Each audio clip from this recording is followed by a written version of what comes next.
That's better, right? That's better. Yeah, it is a little bit better. Is that your phone? No, that's my laptop. I don't know why it's that fucking. Oh, I don't know why it's so blurry. How you been, brother? oh man, I've been lazy as shit. And to be fair, I've been dreading these taxes, and today is just the day I got to do it.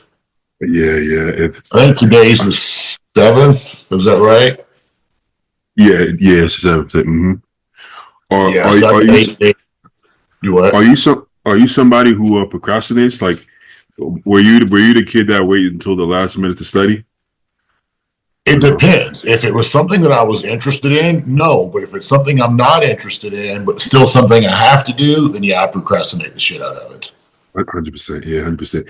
I was always good at like in like elementary school. Anytime we had writing classes, because I mean, I've watched so many movies, so I was always creative when it came to like writing some kind of story. But anything else, I would wait until literally the last night, cram it, and I would actually retain a lot of information that way just by cramming. It kind of worked out for me. I'm the same. Like if I had to do a test or something like the next day, I might study the night before because that's how I keep the information. Like it's like, for example, this is kind of the same concept, but it's a different scenario. But like when you watch a series and like when season 1 or season 2 is over, you wait a whole year to see the next season. I've already forgotten what the hell Bro, happened. you forget everything. I'm like, yo, I don't know what the fuck. But you know what they do now on YouTube? They have like recaps, but like a really in-depth recap that tells you everything. That's the only way I can keep up because if it's a year or more, oh, it's over. I don't remember shit. I forgot why you Yeah, like I'd the have to show. go back and rewatch everything.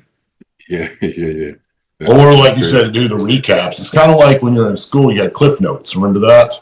I do remember that. Yeah. I had an English teacher my senior year. He did just come out and tell us that like he said, I don't want you guys to slack, and he's like, I also don't want anyone to fail. He's like, I understand you guys may have more demanding courses. He said, so I don't expect you to put all your time and effort into my class only. He goes, so if there's days that you're slacking on my class, he goes, I don't want to say this. He said, I want to say this off the record, but if you actually read the Cliff Notes and spend 10 minutes on that, he goes, you will squeak by with a C Yeah. if you can read the Cliff Notes. So he kind of screwed up by telling everyone that because we were all just like, I ain't reading fucking 500 pages. Like, I'll just take a C and go on. Do you think that matters? Like sometimes like when I go to my cardiologist, right, we'll talk about something and he'll go on his computer and just look it up.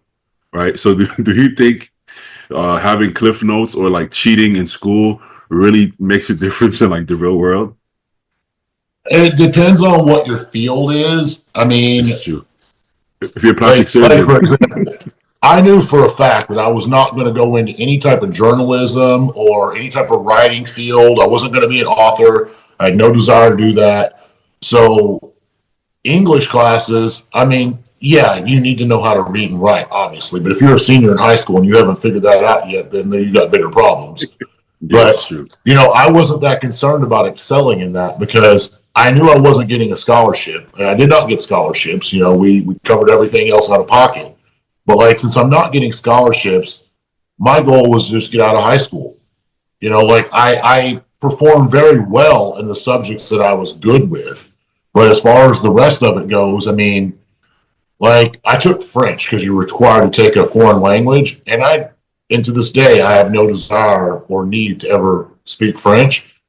I know like 5 words and that's it. But if you were to stick me in a calculus 2 class, I'll fit right in. I still retain a lot of that because I was good at math.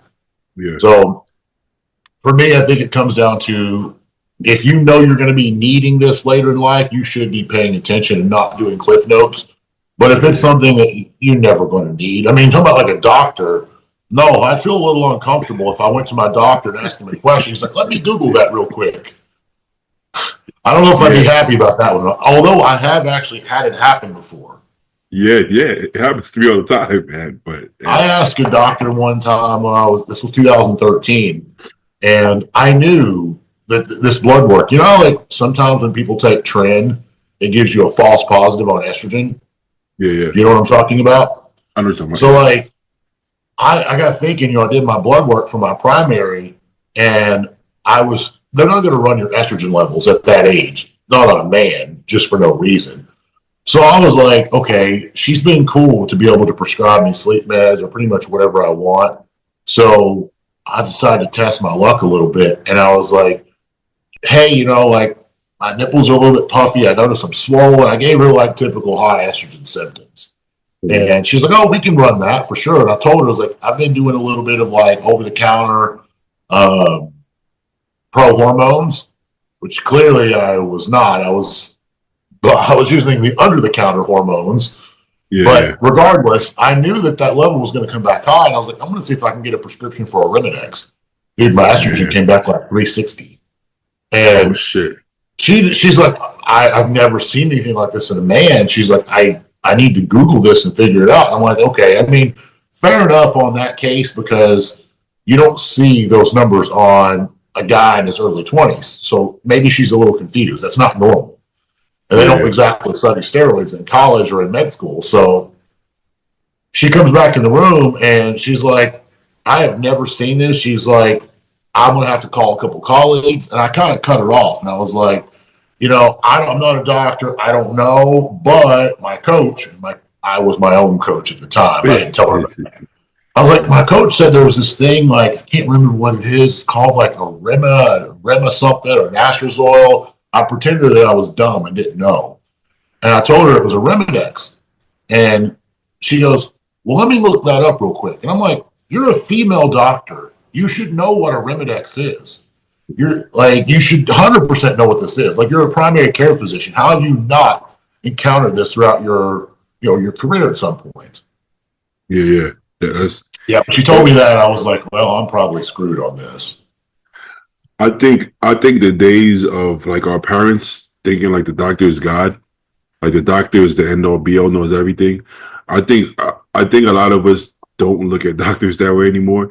And a lot of times, I mean, they're not necessarily that much smarter than well, they're probably smarter than most people, but they're not that much smarter than anybody who has any kind of information, really, right?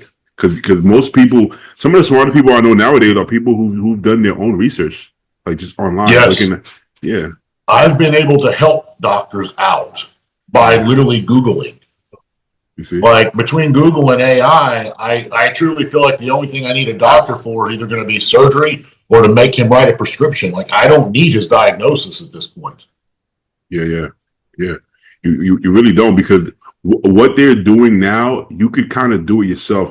Yeah, I mean, you got to know how to shift through the information, I guess. But I think a lot of at least a lot of us know in this industry because we're kind of more in tune with like our health maybe than the average person. Yeah. But yeah, they don't necessarily know a ton more than you would think. You know, a lot of them are probably barely passing med school. You know, if we're being honest. Yeah. And that's the thing is you don't know if you're getting a C doctor or you're getting the valedictorian doctor.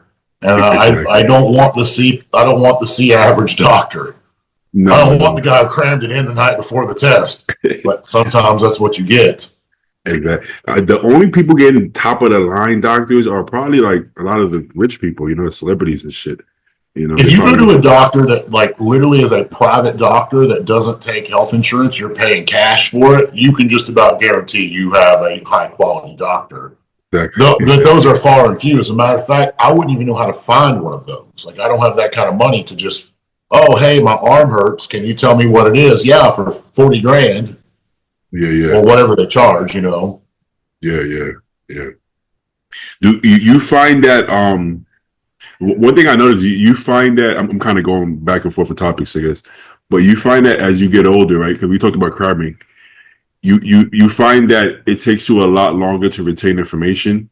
You remember when you were a teenager and you got into bodybuilding and you would go look up all this diet and steroid shit, and you would just learn every day. You would learn like right. You could go through steroid.com and learn everything about steroids in like a week, right? Like your brain could just take in information like crazy. And dieting and shit like that, you would just do a bunch of research and learn so much about protein and carbs and all this shit. Do you find that? Do you feel like you can still learn in that capacity or not really? No, actually, I think I still learn the same as I did when I was a kid. Like, I think my learning skills and my retention skills are exactly the same. But again, Yeah. it's only on stuff that I'm interested in. Like, if Okay. you're trying to teach me something that I have no desire to really know about, or maybe it's just I'm kind of curious or something. If I'm not passionate about it, I'm probably not going to retain as much of it. I mean, if it's like a legal document or something, I may say, tell me, lawyer, hey, tell me what I need to do. Tell me how to handle this. But if it's something that I actually care about, like I can tell you right now, I can tie like 50 different type of knots for fishing that most people have never heard of. But if you go ask Sure. me, something about, changing out a camshaft in an engine, I'm like, what? I could read the book and the manual. I'm still not going to know what you're talking about.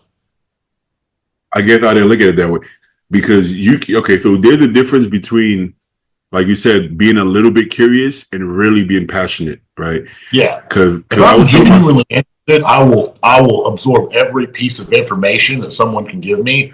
But if it's just like kind of like maybe sparked a little bit of an interest, to be fair about it, I'm not going to retain that. that's the thing. There's this guy on Instagram. I'm sure he's on YouTube too. But the guy, like, he stops random people and he's like, "Where you from?" And they could be from this. They could be from like any part of the world. And he'll be like, "What language you speak?" And he'll speak it to them, right? And I was like, "What the Oh, sure. fuck?" This guy, he has to know like fucking 50 languages. But then you really watch it, you're like, okay, all he really needs to know is the basics because he knows he talks to girls a lot, right? So it's like he really knows how you doing. You're pretty, you're beautiful, whatever the case is. Have a nice day.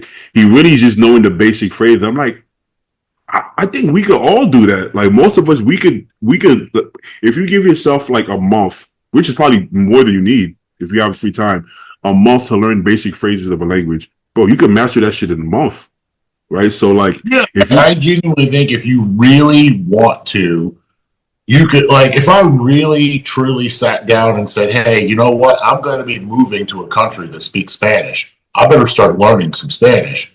you can I definitely feel do like if that I just took a month of studying and learning, I'd be able to read road signs, read restaurant menus, be able to read.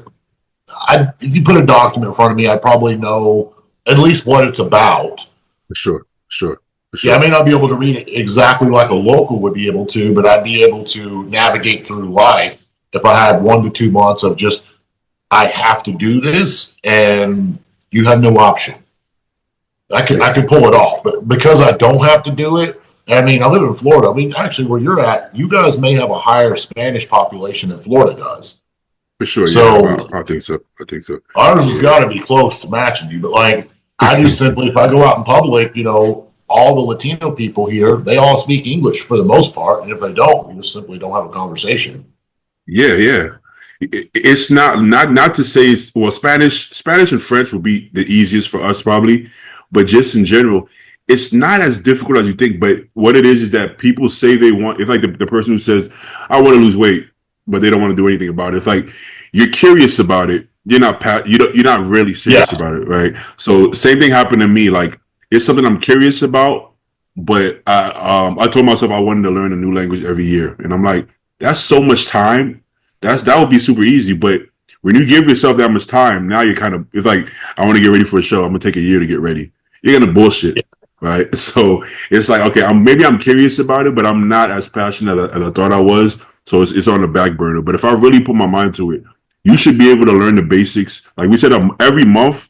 That's being kind of on the reasonable side. Yeah, I should be able to learn. Yeah. If you're truly passionate about it, I think you can learn the basics within a month. Mm-hmm. I feel like a lot of languages, like between like Spanish and Portuguese, for example, a lot of that is going to have so many similarities. Yeah, yeah, So you're going to be able to kind of retain some of that information. And I know absolutely jack shit about like a Middle Eastern language, yeah. but I'm going on a limb. I'm going to assume that like all those countries have a little bit different dialect, slightly different language. But I feel like if you could speak Farsi, you're Sure. probably going to be able to maybe speak with someone in other countries and at least understand what they're saying. So like once you like break into that, and it's kind of like say take a foreigner who doesn't understand English.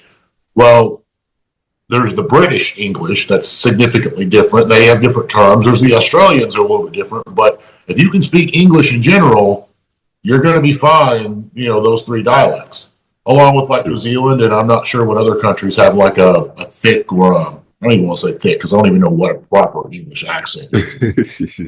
Yeah, that is true. Yeah, yeah. Like they did a lot of crossover.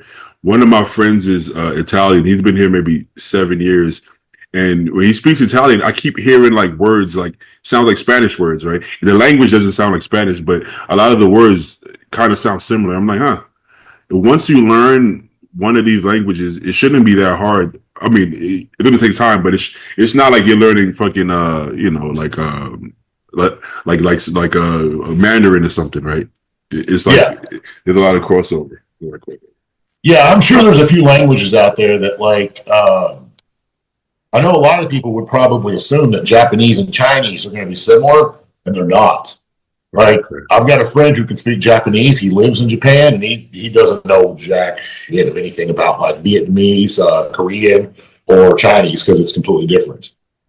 See, you would probably assume that. You would probably assume that. Yeah, because to us, it all just looks like chicken scratch. We don't know what it means. It just looks like symbols to us, but to them, that's a whole paragraph on a road sign. That's true. Yeah, yeah. And then you're gonna have like Thai, and you're gonna have a lot of different Asian languages that probably are pretty fucking different. Yeah, it all sounds like similar to us because we don't know any different. Exactly. All right, let me pull this up real quick. So, when was the last time you were on? What show we covered? The Arnold, right? Yeah, it's been a month or two, I think now. So probably the Arnold. So we didn't talk about Detroit. Let me see if I could pull up something from Detroit. Oh yeah, I'm just going on a limb. Before we get to Detroit, the South American Arnold was this past weekend. I assume Vito just got a clean sweep on that, right? Yeah. You know what's funny? I don't think he was as hard as we've seen him before, but he didn't really have anyone that was truly challenging in there either.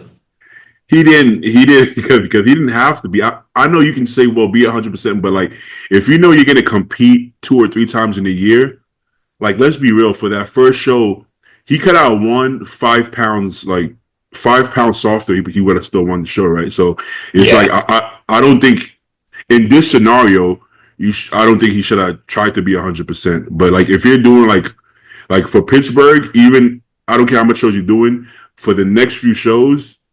Like, let's say if you want to continue, you should be 100%. If you have, competition there, even if it's like, you're going to win. Like let's say Derek still has to be 100% in Pittsburgh. He can't just be like, So yeah, the Pittsburgh, you can't be off on that one because you're going to have a lot of top guys, and there's a lot of people that want that title. So that one, I would not show up remotely. I wouldn't even show up at 99. I would do my best to be 100% at that show. You have But if I was like in Vito's corner, I would probably say, hey, look, we don't have major competition here, but I would want him to go all the way and be 100% just for the sole fact that it gives us one more opportunity, one more stab in the dark here to make sure that we're nailing the peak. And it gives him, along with his coach, both time to be able to learn his body. That way, when it does come time to the Olympia, there's going to be a lot less error. So that would be my opinion on that as far as like him being 100%. Like and like you said, if he was going to do 5 more shows, then maybe not go all out on the first one that you don't have a lot of competition at. But on the ones that, I said, if he was going to do Pittsburgh, you would have to be 100% there. But since I don't even know if this is his only show that he's going to do this season. If he's going to do multiple shows, then I expect him to continue to get better and better. But if this is the only show, then just shut it down to the Olympia at this point. Try to maintain your body fat as much as you can because it's not really that far away. So you don't really have the time to do an off season, but he can still make some improvements and, more importantly, make the prep a little easier for the Olympia. Yeah, exactly. Yeah. I mean, I thought he still looked really good, though. I mean, definitely wasn't. When I say he's off, he's only off by a little bit. Like I think 2 weeks even 10 days of just hard dieting for 10 more days, he would be exactly where he needs to be. Yeah, He yeah. does have, like, I feel like he needs a little bit, like, his posing needs some work. Like, whoever's I, working with him on that, I don't feel like the amount of muscle that he has, he's not displaying it to the best of his ability on any of his poses, to be honest. Maybe that side chest looks okay, but like this back double, I think there's yeah, improvements that he could do on that in order to make himself look better. Look how low his elbows are for one. yeah. No, I think he needs a lot of work on opposing. Like he His front stance, transitioned. like Huh? if I feel like if you look at him from the front, like while he's looking at the stage, if you could like slip to the side to just see him from the side profile, I feel like from the hips up, he's leaning forward a lot. Yes. Like when he does his front double and his front relax, and that might be because he has freaky quads and he's purposely trying to project his upper body a little bit closer to make it look more balanced. But sometimes in certain poses, it can make him look like just awkward. You know, it's crazy that at this level, sometimes um, you can see posing off that much, but you also got to keep in mind like these people are winning. Like Vito has been winning everything, so sometimes it's harder to change when you feel like you're winning, right? Yeah. Well, think So about guys okay, like Rolly. You know, Rolly yeah, got third at the Olympia and he still couldn't pose worth a shit. 100%. So I understand his quads are huge, no matter what how he poses, right? But bro, his feet are pointed so far forward that sometimes it even looks Yeah. inward. Let me show you. So his No, legs I are saw still it. I can see it all day. well. He also has huge adductors and really good hamstrings. So I think his quads will look even better if he doesn't have to space it out like somebody with I no think you sweep. should pull them a little bit closer together. Yeah, but like the feet a little bit outwards. Like if you have no quad sweep and big adductors, you might have to do this shit. He doesn't have to do that. But this, I don't think is gonna help anybody, including him. I think just a little bit, maybe. You know, See, this is where I think if he could come down like 5 to 8 more pounds, probably five, you would see a completely different looking bodybuilder. 100%, 100%. Just getting that skin a little bit thinner. I mean, it's not like he's off. I mean, I'm impressed with him here. The only reason I'm saying this is because I'd like to see this guy crack into the top 10 this year. Yeah, me too. Um, Also, like I said, even when his toes pointed forward, you can still see he has good adductors, right? But Oh, yeah. from behind, he squeezes his glutes so hard, and how do you explain? Like he rounds his hips. Is that a good way to? He Yeah. tucks his Yeah. He's glutes pushing in. his hips forward. Yeah, so much so that it creates a gap that I don't think he should have a gap because it's filled in muscular wise. Like just standing there is filled in, It's but then huge. yeah, yeah. So yeah, so I think posing. A lot of people have said this. I think posing.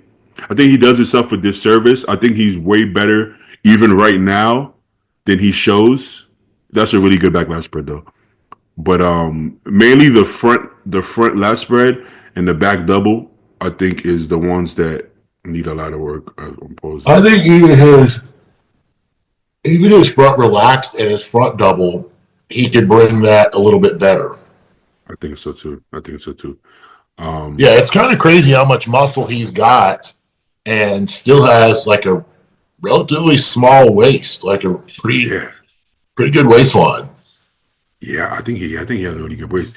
He um he kind of sometimes he looks like Big Rammy in some poses, but like sometimes I see a It's little Derek, like aesthetically. Sometimes he has a really unique physique, but I think it's a really good physique, man.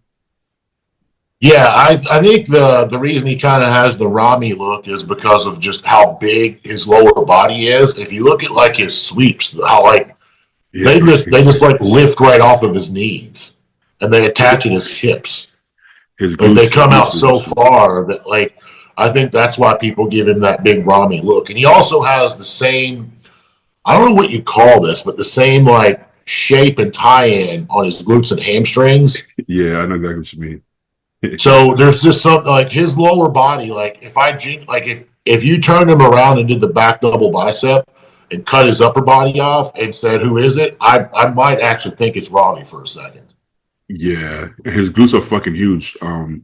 Also, Yeah, he needs to watch out on that as he's training legs because like from the front you can't really tell it, but when he turns around to the back, when those glutes start getting overdeveloped, and then his lower lats, I mean, he doesn't have the greatest lower lats, but like if he brings all that together, it's going to appear like he doesn't have a lot of waist from behind. Like if you look at Rami, that's what happened. when he's just standing there relaxed, all that muscle is just kind of touching each other. It's just coming together, and it makes him look less aesthetic. See, he doesn't have a lot of like lower back or lower lats, and that's actually helping him in this case. But if he fills that area in, it's going to make him look boxy from behind. Yeah, he I actually remember does have. Cedric told me when he was still alive, he said, somebody asked him about glutes. He said, I don't train glutes. And me and him were having that conversation, and he said, I don't want to train glutes. I don't want big glutes. He said, they're going to get work from me doing squats, leg press, and everything, and like RDLs. And he said, I want to try to have either an X frame or a Y frame. I don't want it to go straight up and down like an H or whatever. Yeah, So having your glutes a little bit smaller will actually make your waist look better on the back poses. Assuming that you have big flaring quads, and clearly he has no problem with that. yeah. Try to think of like a really aesthetic bodybuilder. Like this is crazy aesthetics, crazy shape, who has huge glutes. It's kind of hard to look aesthetic with overpowering Yeah, glutes. I literally don't know of an aesthetic bodybuilder that has excessive glutes at Yeah, all. yeah. Hey, I remember you had like smaller glutes, and it actually made you look more aesthetic. Like, 'cause it made It your did, quads look, yeah. That's what I'm you know. saying. Is like when they get overdeveloped, it kind of it goes the other direction with your physique. Yeah. Like Well, really kind of the polar opposite of like a wellness competitor. yeah, yeah. Because that look in your back poses, your glutes were stripped but not big, and then it made your quads kind of like the sweep from the back, so it made your Yeah. waist look even smaller. Yeah, so it actually, yeah, actually looks good that way, you know. Yeah, But I had really small ankles, small knees, and obviously small hips. And I had smaller glutes, so to say. So like people looked at my quads and they thought like if people were to ask me like, how big is your quads, man? Are they like 36 inches? And when I would tell them the truth, they're like, no, no. And I'm like, yeah, dude, they're really not as big as you think they are. They just look big, and that's all I care about. so one thing I'm learning with my own physique is if you have small joints and you don't have enough muscle, you actually look. You would think if you have small joints, you're gonna look bigger because your muscles pop off of it. That's Yeah. true only if you have enough muscle. But if you don't Yeah. have, so if you don't have, like, you'll see me 6 weeks out and you'll be like, you look bigger than you weigh. But you see me on stage, you're like, oh, now you kind of look small, right? So it's like, if you don't have like enough muscle for your frame and then you're on a flatter side, Yeah. then you actually look way smaller than you should, right? It's weird. I think that was probably Phil on a couple, like, there was one or two Olympians that but this is before he won. Yeah. Because I think Hani said he got, of course, every bodybuilder says they got food poisoning when they're off, right? Oh, That's like the good old fallback excuse that works every time. But yeah, I think he said he had food poisoning or something, but he was a little flat at one of his Olympias. I think that's when he went from third down to fifth. And that's when he actually kind of looked a little smaller standing next to the other guys. yeah. So somebody, so I think it was Milos. Yeah, Milos was talking about it. He was like, having a small waist can accentuate your physique, but if everything else looks small, then you just look small as fuck, right? Because he's like, when he would come in flat, like he could check weight. Because Milos, he wasn't a huge guy, but his weight wasn't that far off. Like, let's say he competed like in the 230s, 240s, right? I mean, so did Cormier, so did Flex, right? For the most part. But like Milos was he didn't have the crazy arms, right? Or the crazy. He had a good waist though. He actually had a little bit more legs than them maybe. But Yeah, he had a little bit better legs and smaller upper body. but because his waist was so small, and then sometimes he wouldn't be, if he wasn't full, he would look like 20, 30 pounds smaller than some of these Yeah. guys. And he wasn't, you know? So, yeah, yeah. Yeah, I think a lot of it plays, it kind of goes back to that bone density factor. If you look at some of his shots, especially like since you mentioned Cormier, if you look at Cormier, he really didn't have like any stomach. His ribs look small, like his thoracic cavity looks small, while Yeah. as Milos just looks like a much larger framed guy. Even though they may be similar in height, I think Milos is a little taller than guys like Chris and Flex was, but like you could have a guy at the same height but have a significantly bigger frame than you. For sure, yeah. So I I think think he had a little bit bigger frame, which is why he weighed the same, but he didn't carry as much muscle as they did. this is true. This is true. Yeah. I mean, there was a few times you would think he would be fuller because of his protocols, but I don't think he mastered that till later on in his career.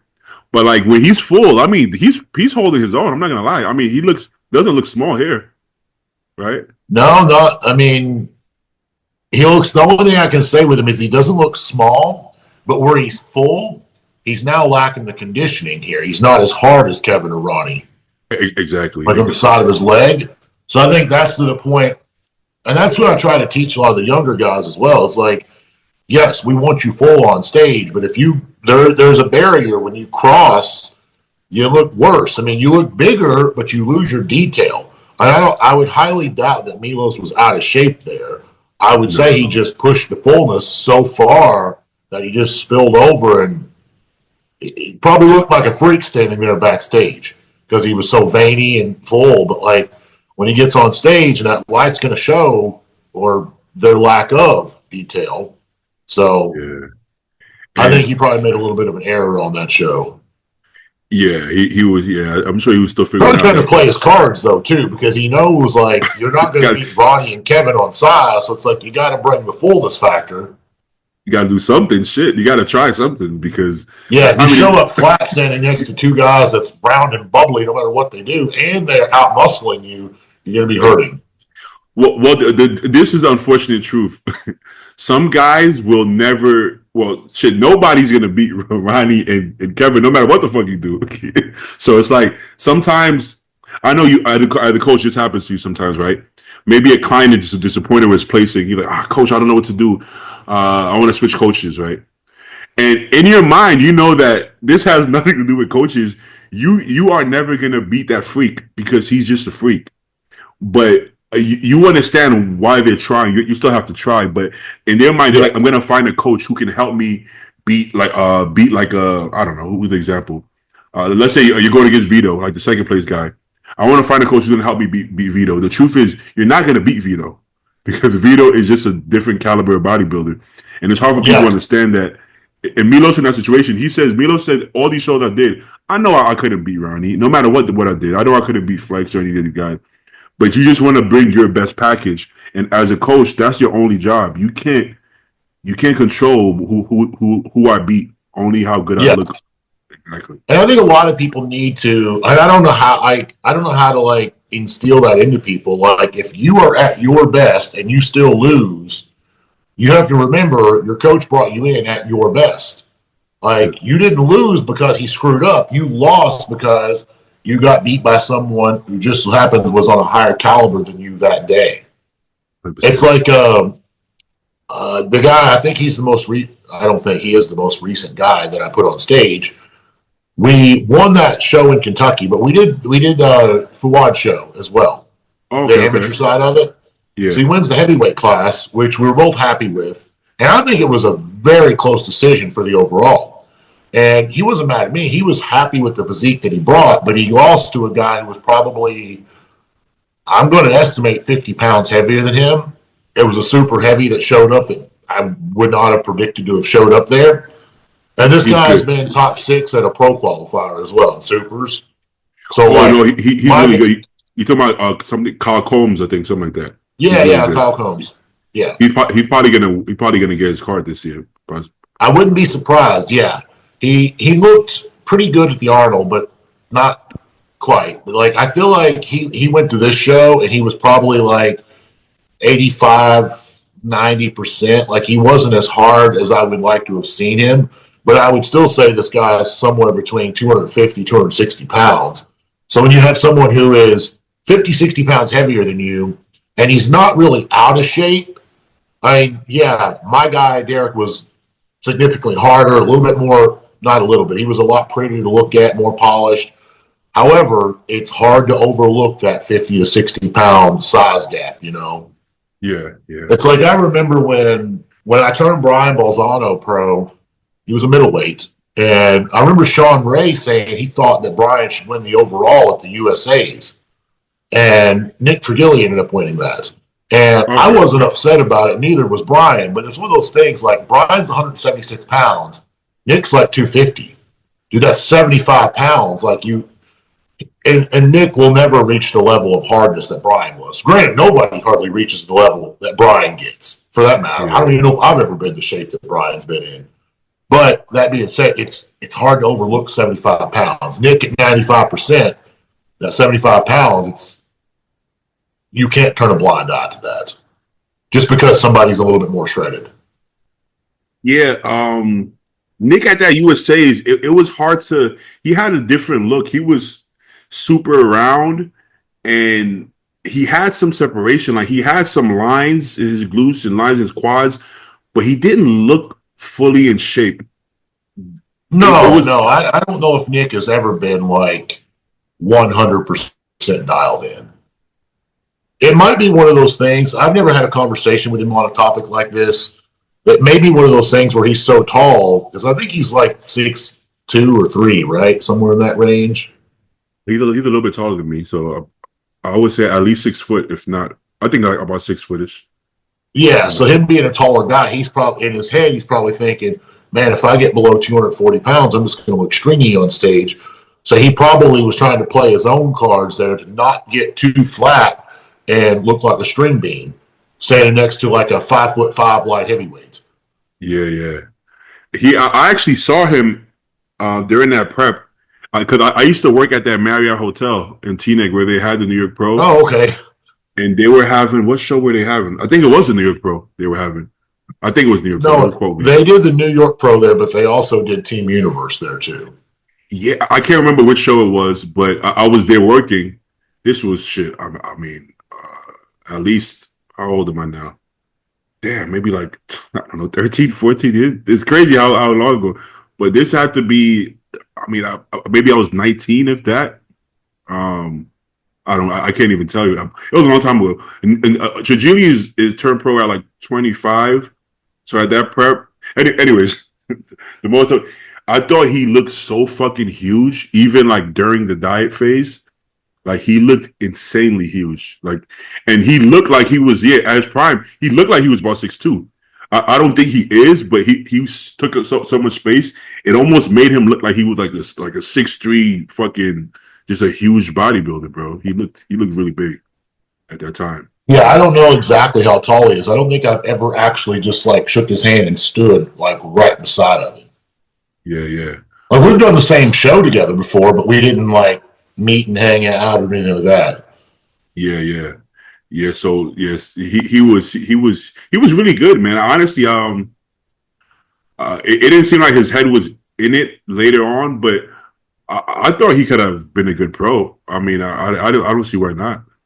I don't think he maximized his potential at all. I don't know. I don't know if it was, again, it had to be like his mentality, something that he was going through at that time. And obviously that ship has sailed now and he's focused on other things in life. But I think he ended up like 7th or 8th in his pro debut, somewhere in that range. But he looked off at that show. Like, I don't know what they did, but like when he came out, I was like, oh man, because I was expecting a better physique than that. And it's not that he has a bad physique, because he never had a bad physique. He looks great now too, like retired. But the only thing is, like, you're at a pro level now. You're not at an amateur level. Being off, forget the first call out. Yeah, they were. But he never like tried to redeem himself on that. Like, for me, like, I feel like when I got my ass hammered at Nationals in 2011, I got 13th. I wasn't ending my career on a 13th place. Like I had to get redemption. Even if I didn't get my pro card, I was coming back the next year to make the first call out. Even if I got fifth, I was cool with that. But no 13th place. Yeah, yeah. From what I've heard him speak in interviews in the past, by the time he did his pro debut, his head wasn't even in it anymore. He said he didn't even want to do the show.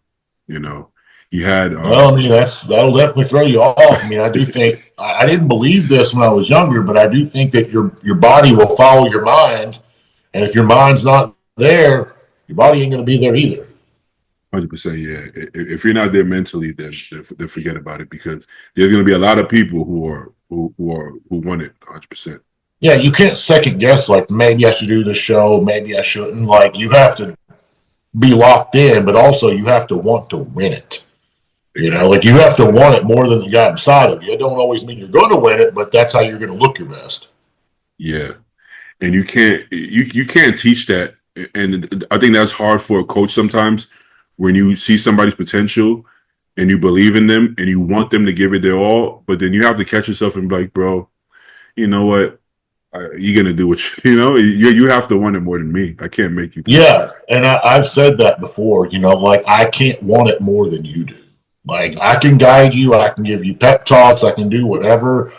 Like I can have a phone call with you every day, but you have to want it more than me. Otherwise, this is just you're gonna fail. I'm not gonna fail, but you're gonna fail. Yeah, yeah. Some clients, there's keywords and things I can say to get them to push harder.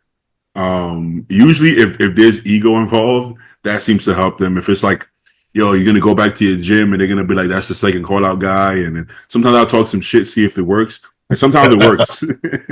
Yeah, some people get defensive and some people are very receptive to that. Yeah, yeah, exactly. So you have to know how to push certain people's buttons, but there's only so much you can do, man. There's only so much you can do. So, one thing I like about female clients is female clients seem to have more of like a fear element. Like they don't want to step on stage fat or like not looking good. Like almost like they feel embarrassed to, and that's great because they're gonna diet that, bro. Some of these women diet their ass the fuck off. Whereas sometimes guys, they're scared of being flat or small, right? I want to leave. The girls are the opposite. I try to get them to eat up, and they're like, "Oh, I'm good. I don't need more food." I'm like, "Hey, let's eat some food." Yeah, No, they want I'm that not. 23, 24-inch waistline, and they're afraid if they have an extra cup of rice, it's not going to happen. Well, I had a client. She's legit 6'1" in girl height, not guy 6'1", but girl 6'1", which looks like 6'4". And I remember she was super flat, but I had to get her. That was her first show. I really wanted to get her lean, and I'm trying to feed her more. She's like, "I'm not hungry. I don't want to eat carbs." And I'm like, "Please eat." Like she doesn't understand the process, right? She's like, "No, I'm good. I look great." I'm like, "We're gonna have to, first of all, it's bikini, so you don't want to be that dry, And she just had no pops. If you're that tall, I don't want you to look. She looked like really like emaciated. So just getting her to eat, I had to watch her eat pretty much, right? Because I didn't believe she was gonna eat the food, But I've never had that problem with any of the taller girls. I think the tallest girl I ever worked with was probably like 5'11", but she was women's physique. And I mean, granted, I didn't sit there in the room with her and watch her eat, but like I watched her pose and we were spot on. But like she didn't have any problem. She didn't give me any negative, like she wasn't trying to push back on me when I told her to eat up. I mean, she knew she was flat, but she also knew that she was arguably one of the hardest in the show, but she had kind of like we were talking about with Milos with the smaller arms. Like she had smaller arms, like when she does her front double, it's not going to look as good when she's standing next to a girl with much, more aesthetically pleasing arms and shoulders. So she played the cards that she had, show up full, show up shredded, and then just let the rest fall where it falls. I think when I got a hold of her, we went from she was coming off like 11th through 15th place finishes, and we ended up like 6th through 9th or 6th through 8th, like on the following shows. But that's one of those things. It's a structural thing. Yeah, if you're not structurally, if you're on a scale of 1 to 10, if you're a 5 on the structure and you're standing next to girls that's 10 on the structure, it's hard to beat that, especially when they're in shape too. Exactly. Exactly. It's like we've all seen like pro bodybuilders. Remember that big guy Alexander Fedorov? I Like, remember. Yeah. but even in his prime, like huge guy, fucking enormous, and he get in shape too. But his actual shape itself was why he wasn't knocking some of the top guys down. It didn't look. Yeah. I saw him at a comeback show. It was New York Pro. Yeah, like 7 or 8 Yeah. years ago. He looked. I mean, he looked huge. Like he looked incredibly huge. At that time, I didn't fully understand what pro bodybuilders look like up close, and I was like, "What the fuck am I looking at?" Right? You Oh, do know? you get a chance to see him in person? Yeah. Yeah. I'm sure I've seen pictures of him with other people that I've met in person, and he looks big standing beside of them. I'm like, yeah, he's a big boy. Yeah. Yeah. Even like Dexter, because like in the bodybuilding world, it's like Dexter is known as like the smaller guy, right? But you got to think about it. Back then, like I've never seen anybody as muscular as Dexter. So it's like I'm looking at Dexter like you don't look like you don't look like he's a smaller guy, but he's not If a Dexter put on like a 4X t-shirt or 5X t-shirt, you're going to tell that, like, and say he's in like at show day, yeah, yeah. you're going to say, okay, he's pretty well built. He's probably a small guy. When he takes his shirt off, it's completely different scenario. It's over. Yeah, because he used to work out of Venice, but I would see him more at Coast during during COVID. I would see him at Coast, and he would have like a football jersey on, and he would look like a smaller guy, but I mean, he's still popping. Like you still see like he got that pit bull look. Even Yeah, in the jersey, the trap you and the know, shoulders coming through. you know.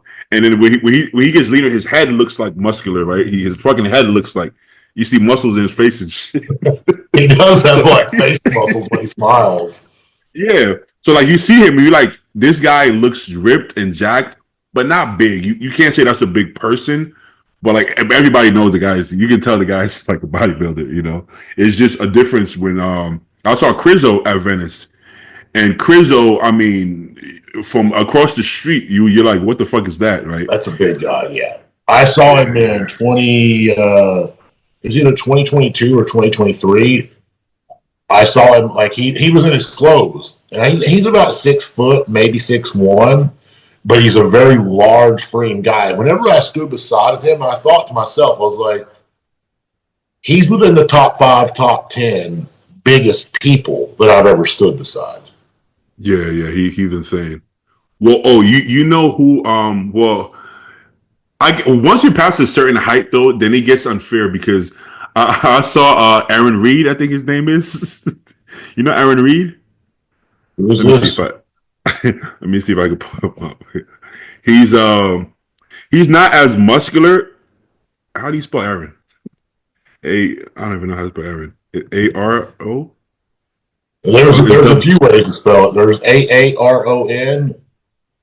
That's probably it. Aaron Reed. Pretty sure that's his name. And Reed could be Reed or Reid. Oh, okay. Yeah, I got it. I got it. Let's see. So, I don't think I'm sure he doesn't compete anymore. But let's see. Okay, so he has tallest bodybuilder on his thing. So that should tell you. I mean, I don't know what his height is, but there's a lot of. I'm sure there's I've a lot of seen tall. stuff, man. Yeah. So Well, I think if there's a few other guys now that's probably stepped up. He may have been the tallest like competitive bodybuilder, but yeah, like yeah. was that guy the Dutch Oak or something Oh like yeah, that? He's like he's way 7'6". no that guy's way taller. But like I don't think he's competed. Or he may have. I can't say that. I don't know his history. But like I do know this guy. this guy looks more like a bodybuilder. He looks like a classic guy. But bro, he when I say like it looks fake. It looks like he's on stilts or something. It looks insane, and he doesn't walk like he's uncomfortable. He's just like it just looks great to see that in person. Is like what the fuck am I looking at? And his shoulders are this Yeah, wide. I'm sure when he's in shape, it's pretty freaky. It's pretty crazy, but it still doesn't compare to the biggest human being I've ever seen in my life. Uh, well, I've seen Brian Shaw, but more so like a muscular. He is muscular, but you know what I mean, like who looks like a Yeah. bodybuilder. Um, I think Is he Italian? No, he's French. Morgan, I got you. Morgan Este. Oh, yeah, I met him in person before a long. I don't. Even, I met him in person when he probably didn't even know who I was. It's been way over a decade ago, but he was a very very large guy as well. Like he was, I think he must have been sitting at like 330 at the time. Oh, did he lose size? Oh, maybe he's not competing anymore. I didn't even think about that. Morgan, Yeah. there was him, and there was one other guy that I cannot think of. Oh man, I'm trying to think. This guy actually went to jail. Oh shit. There was another guy in like the 2010 to 2014 era that just blew my mind. He kind of had an ugly physique, but it was big. Like he was incredibly big. Well, so yeah, this guy used to go to Venice as well, but like I've seen Ramy, but the thing is, Ramy off season he kind of like comes off of gear and he's kind of chilling. So I don't think I've seen the biggest version of Ramy. He just looked like a big athlete to me. He looked like a really wide athlete. He didn't look like this guy. Looks like a wall. Like this guy looks way bigger than Ramy. Ramy just looked like a athlete. Ramy looked like an athlete with shoulder pads on and a hoodie, basically. Where, whereas this guy took up a lot more space. You know, if that makes sense. Ramy was actually kind of aesthetic for a big guy, so it wasn't like a brick wall. It was kind of like an And athlete. another guy that was huge, and he still is huge. He's just not as huge. And I love using that word on him. You know what I'm talking about? It's Craig Goliath. Oh yeah, yeah, Dude, I saw yeah. Craig at like 2000, I don't know, 9, 10, 11, 12, somewhere in that like 2009 to 2012 range. I know I was an amateur, and I was at the Arnold. And that's just when he started selling those shirts, like Get Fucking Huge or something like that. Like Yeah.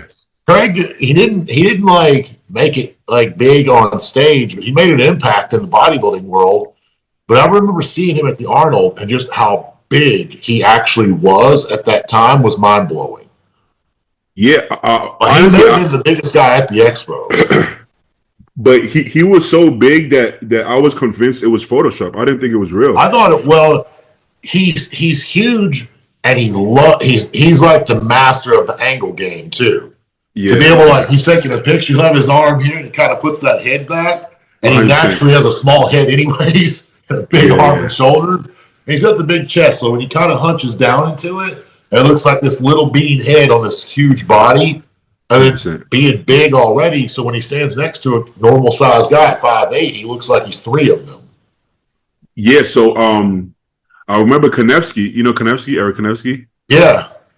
So he was gonna do a video with him, and Craig kept procrastinating, and he was like, oh, I'm in town, but I haven't ate. I'm flat, and I was like, I think maybe he photoshops, so he doesn't want you to see him in person. So we No, see I don't him. think so.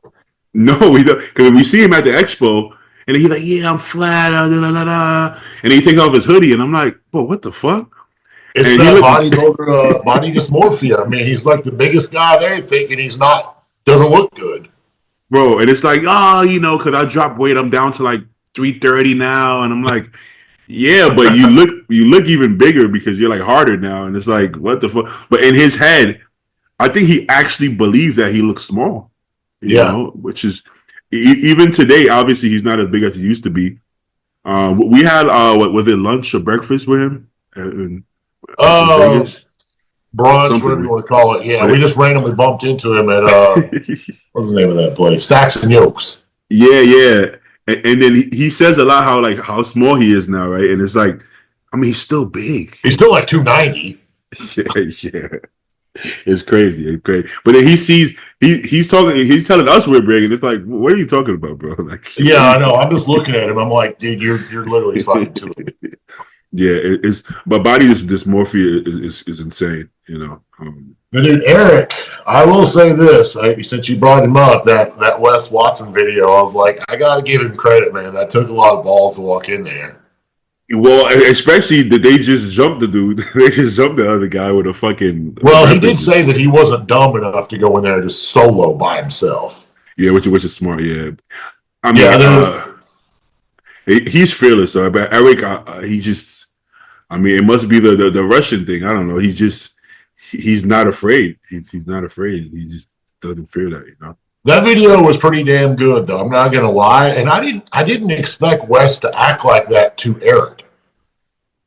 No, well, he also said he likes him. So Eric was No, it letting threw me off. you know, Eric knew he was gonna react, but honestly, like more so like playfully, like come on, stupid, maybe give him a pound and they could chat. He was actually trying to make more of a positive video because I've talked, he's my neighbor, and Eric actually likes Wes. I don't know if you can Yeah, tell from the video, but us talking, he was like, I don't know why people hate him. I think he seemed like a cool guy to me. I'm like, yeah, it's just like he's easy to pick on because he does some crazy shit. So he gets Eric, offended really, really easily at stuff, so that's why it's easy to pick on him. yeah, but Wes doesn't And he realize fires back every time. So every time like Greg Doucette makes a video on him, Wes will fire back. And that's 100%. what the YouTubers want. They want your reaction because that just means more money for them. It makes it so much worse. But what Wes didn't realize and what It really nobody, does. yeah, what Wes doesn't realize and what most people don't realize about Eric is if you just do like a positive reaction, because Eric is a cool guy. Like he actually he thought Wes was gonna react positively. It wasn't supposed to be a negative video. It was supposed to be Yeah. funny, but not negative. But the reaction just people make the video negative themselves about how they react. And he kind of Yeah. just laughed it off. Oh, you stupid! Yeah, I love like he said in the video. Oh, I like your videos. You're funny. And they would have shook hands, and that would have been it. But it probably got more views this way.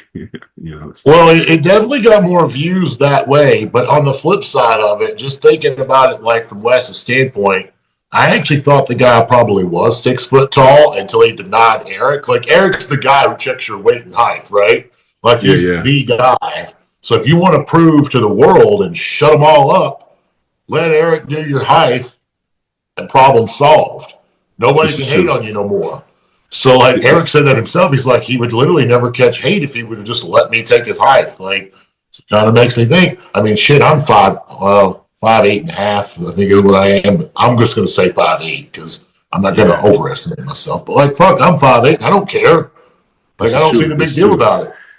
It is not a big deal. He's just I don't know why that offends him so much. What I It's will one of say those is things though, that I think though, once you've told a lie, you have to continue telling that same lie because once you get caught in it, you kind of lose your credibility, right? you can't go back. Yeah, you can't go back. So Yeah, yeah, so he's gonna ride that I'm 6 foot tall until he's dead. I mean, okay. eventually, I don't know why nobody done this before, but the guy did 10 years in prison, right? Yeah, There has to be an arrest record somewhere on that. Yeah, so his latest arrest was like 5'8" on the arrest, but where was the original? Because he's saying that they didn't measure him right. this is true. Yeah, this is true. I can see how you could measure someone too tall if they had hair or something, but you can't really measure someone too No, short. Like it just don't work like that. You might give that's them an extra inch than what they deserve, or 2 inches what they deserve, but you can't take it away from them. no. I mean, what are you gonna do? Like, because usually don't they have the little like a wall that has like a tape going up it, and then you stand beside of it to take your mug shot. So Yeah, it yeah, should yeah. show you exactly how tall someone is. Yeah, I mean, unless you're fucking drunk or something and you're slumping, but I Yeah, if you're can't. hunched over, possibly, but I But can't seeing imagine that that. the Johnny Bravo video where he got hold of the body cam footage when Wes was going to the station, he knew. Did you watch those videos by any chance? I did. Yeah, I did. He knew that this was going to be a problem because he brought it up about people hating on his height before he was ever actually checked into the police station. Yeah, So that's why I think he's not quite 6 foot because he brought it up like he made it seem like they couldn't measure him. I'm like, yeah, dude, when you're in handcuffs, they're going to measure your height, whether you like it or not. You're well, going to have to accept what it says. the Now, funny it would part be is, really funny. uh This would be hilarious if the cops just clowned his ass and he actually is 6 foot tall just to cause him hate. Like yeah, that, yeah. I have to say, I'd have to give it to the cop. That's a funny joke. Well, okay, so that can happen because uh you know uh Ashton Hall, the guy that went viral for the morning routine. Is that the whole putting their face in water Yeah, and stuff? yeah, Oh yeah. God! Yeah, I saw That Ian Valier's version of that. That was pretty funny. okay, but he had got evicted because he duplicated his key or something like that. But the record said he was 5'5", which Yeah, which he went to zoo. He stayed in Cali for a while, so he went to zoo for a while, and we talked a bunch of times, and we even have pictures. And he's not. He's maybe an inch shorter than me. He's far from oh 5'9". He's the shortest he could be is like 5'10". So like, how could they be off 5 inches? I don't understand. You know, it doesn't make yeah, I sense. don't get it. So, but if you look at his face, you know he's not 5'5". I mean, like, I don't Are you think he talking can about Wes, look or are you talking about the other guy? the other guy. I mean, he doesn't. But people are running with it. They're like, oh, I'm like, but he has videos with a lot of people. Like, I think you Yeah, can tell. I think you can tell if he was 5'5". You know, but yeah. Hold on, just a second. I got to run to the bathroom what? real quick. No, you get brother.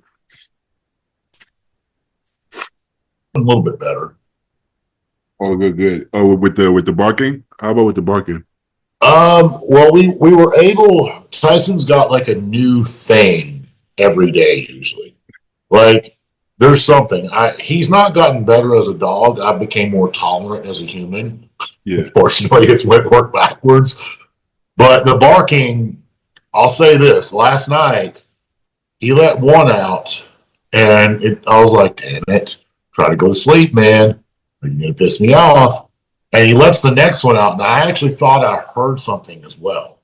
Like there was some. It must have been like another animal outside or something. But like I did hear it. So when he like started just going off in the middle of the night, I grabbed the gun or one of the guns, and I just like stood there in my doorway in pitch black darkness for what felt like an hour. And I got to think, I said, "Was somebody here? Just fucking move. Just move, and you're about to take your last movement." Like he was sitting there kind of on the edge of the bed, like, like I feel like he miscalculated that. Tyson is not a guard dog at all. Like he wouldn't know the difference between somebody kicking my door off and a fucking squirrel outside. Yeah, my dog is similar. He won't bark, but he'll do the thing. But like every little sound, and I'm like, I don't know why he's so reactive to the sounds. Neither, He's you a know. bully too, though, right? There's what breed is it? Yeah, he's a bully as well, and he's like a similar size. He's like maybe 70 pounds. Is that But it's about? not full. Your dog's not full grown, is he? No, not yet. He's getting close though, but no, he's still growing. He's still growing.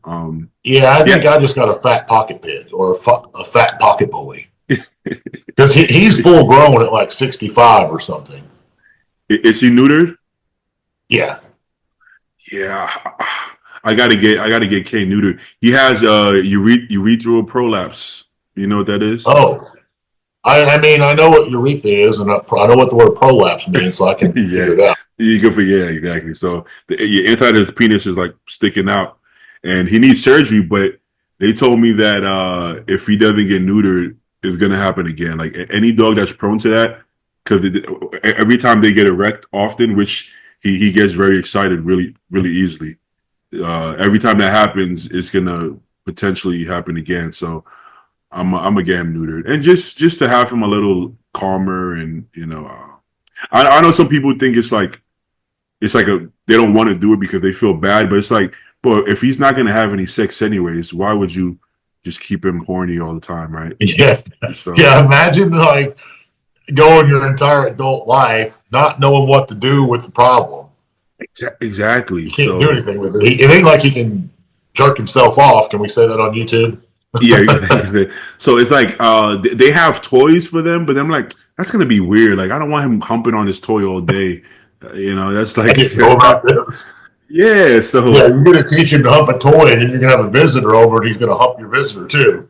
exactly my point. But my fear was that he's gonna get fat if he gets neutered. But I'm seeing neutered dogs that aren't fat. So I think there's a way. I'm probably gonna have to restrict his calories a little more, maybe more exercise, something like that. I Yeah, I don't know. I mean, when it comes to that, because my previous pit bull Vander, he was neutered as a puppy, and he was never overweight. He was never fat. Okay. Even when I was feeding him, or I was overfeeding him, he didn't get fat. My Frenchie, My French Bulldog's been neutered before his ever dropped, and he's never been fat. My parents has a French Bulldog who actually they have two now, and they are both a little chunky, but this is not the dog's fault. This is my dad's fault of overfeeding the hell out of them. Like dad doesn't understand. He gives them the dog food, and you may give him a little tiny snack or treat, but he's like me. He gets up in the middle of the night because he can't sleep, and he'll eat a sandwich or something. He doesn't understand that peanut butter is probably the most dense food. Like as far as like for humans, anyways. Think about like us. I tend to stray away from peanut butter on clients' diets and prep because I'm just thinking, I know they're hungry and I'm not going to be there to hold their hand to make sure that they're doing this properly. I don't want them thinking, oh, I'll do an extra teaspoon or an extra tablespoon or an extra 20, 30 grams because that shit can add up real quick. So you got to think a dog can pound 300 or 400 calories with a peanut butter really, really fast. And 400 calories to them, that's like on a French Bulldog, dude, that's like 4,000 calories like me or you. So when you're feeding them like an extra 3-4 tablespoons of peanut butter a day, yeah, they're going to get fat as shit. And they're both neutered, but like I didn't see a difference in like their actual body. I didn't see a correlation between getting neutered and getting fat. Only thing I saw, and both of their dogs actually had their balls when they got them. They have two males. And I didn't see, like, so I couldn't see, it's hard for me to say it. They're both a little overweight, but I know how my dad is when it comes to feeding them. So, like, at the end of the day, calories in, calories out, it's going to play the same with an animal as well. But he's probably going to lose some muscle, I would think, right? Because he doesn't have the test. Um, Possibly. Not my Frenchie is mine. Benny is not very muscular at all. But if you look at the factors, he has two spinal deformities. So if you think about like a human, if you have a lower back problem, let's say you got a herniated disc, there's a good chance if you have a herniated disc that you're not going to have superior legs and glutes, right? It's just, it is what it is. You're not able to push. So my Frenchie's had that since he's a puppy. And unfortunately, he doesn't have like a lot of leg muscle. He's like all chest, and that's it. So like he kind of has no butt. And now my Vander, as when he was alive, he was very muscular until he started coming down with cancer. Tyson's neutered, and he is solid as a brick. I mean, when he comes at you, he takes 65 pounds, and it's like a wrecking ball hitting you. Damn. He has no manners. Like you'll be sitting in the recliner, he may flip you backwards if he jumps in your lap because he comes at you with everything he's got. That's hilarious. Yeah, man. Yeah, it's gonna be kind of funny when Joe and Paul come out here for Tampa because I'm gonna have to give them like a pep talk and be like, "Hey, man, like this is his home. Like just try to stay away from him because otherwise, I don't want either one of y'all getting knocked over in the middle of the night or some shit because he just flat jumps on you, man." Really? Oh, but like playfully? Yeah, he doesn't mean anything like maliciously, but he doesn't understand that his playing is not playing. It kind of hurts. Oh, is that a bully thing?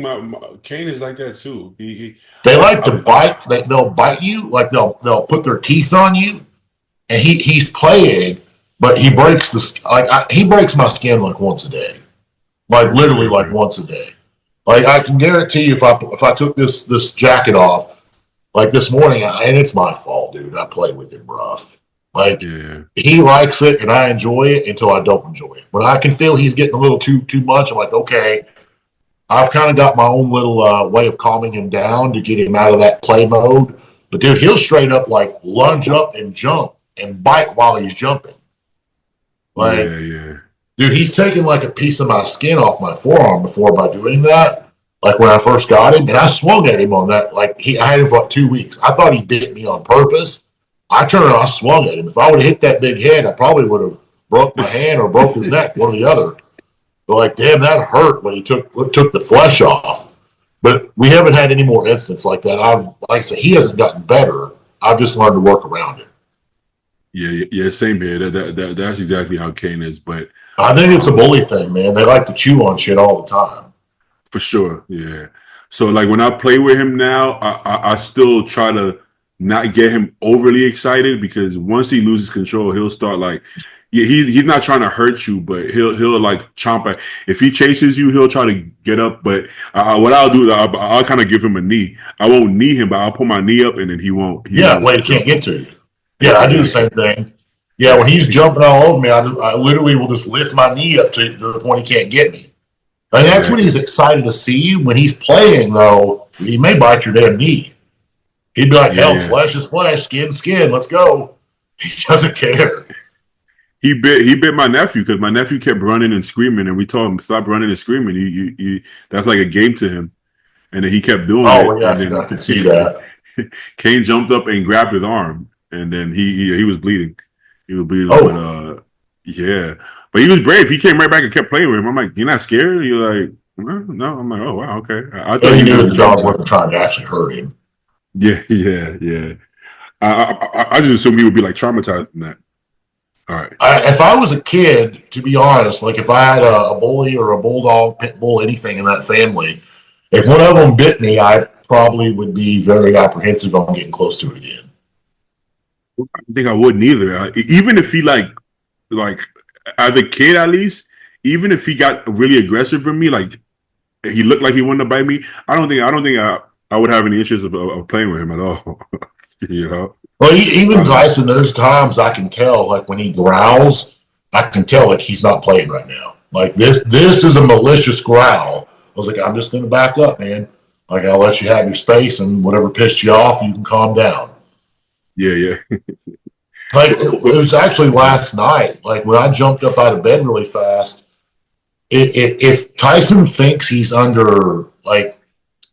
He don't let you cannot scold him. Like if you yell at him, he's going to push back. He's not going to cower away from you. He's going to challenge you, is what he's going to do. So when he barked and I jerked out of bed really quickly, I think he thought I was retaliating to his bark, because me and him, I've cussed him so many times for just like having barking outbursts, but we got that under control. But like, I think he thought that I was about to go off on him when I jerked out of bed really quickly. And I didn't care about him, but I grabbed the gun. I didn't want to turn lights on. I mean, if you think there's somebody in the house, the last thing you want to do is show them where you're at. So like I grabbed the gun, and when I got close to the bed, I could hear him like, and I put my hand out, dude, he's growling at me. I'm like, dickhead, calm down. Like, I ain't going to shoot you. Like, shut the fuck up for a minute. But yeah, he thought that I was like going to scold him or punish him. And you're not going to punish this dog, because if you try, he's going to punish you as well. Yeah, it seems like bullies don't do that well with like negative enforcement. No, they don't at all. It's almost like you have to trick them. Yeah, which is it's kind of annoying, because sometimes you just want them to like listen without you tricking them, but you really have to, because it might kind of work, because when Kane would do that, like bark or growl, I would tell him to get down, or like put him on his side, just so he submits. But then it doesn't continue to work. It doesn't continue to work. So it's almost like that's the same with Tyson. He understands the commands. He listens to them when he wants to. That's the thing. And then you pull out some treats, and then all of a sudden he's listening. He's like, "Yep, I kind of want you to listen without the treats in my pocket, though." You know? Yeah, it's I literally live this every single day. But it's like you got to get over it. You got to be like, you know what? They got feelings too. Fuck it. I don't know. It's okay, as long as they're not hurting nobody. You know? Yeah, there's no way I would want him to have his balls, because I feel like if he had one bit more aggression than he does, I'd be a little too much for me. So that makes me feel good, because I feel like when he gets neutered, he's gonna be calmer than Tyson, then, because he's about at Tyson's level now. Oh, hopefully, yeah. It should. I mean, I'll say, like, when my parents got their first French bulldog, he did calm down a little bit when he got neutered. And the only reason we didn't want to do it, but he wouldn't stop trying to hump everything. Yeah. Like, I mean, a pillow, your leg, your arm, your jacket, it didn't matter, man. If he could get a hold of it, he's going to hump it. Yeah, so at that point, we were like, shit, like, we don't want to do this, because he was already 2 years old. Okay, yeah. Well, a year and a half, but still, it's like he knows what those are and what they're used for at this point. So, I didn't want to do that to him. Like, if he's like 3 months old, fine, whatever. But when Yeah, I hate when people have to do that to an adult dog. yeah, it's kind of yeah. Shit, Kane is he's 11 months now, but if I'm gonna get it done, I want to get it done ASAP.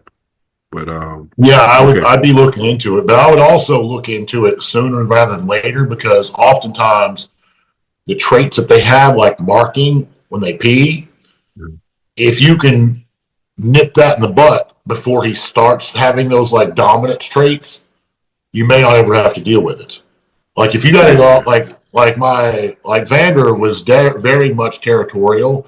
I try to walk him down the road. He'd piss on every single mailbox. So like I didn't get him as a puppy. I think he got neutered about a year old, if I'm not mistaken.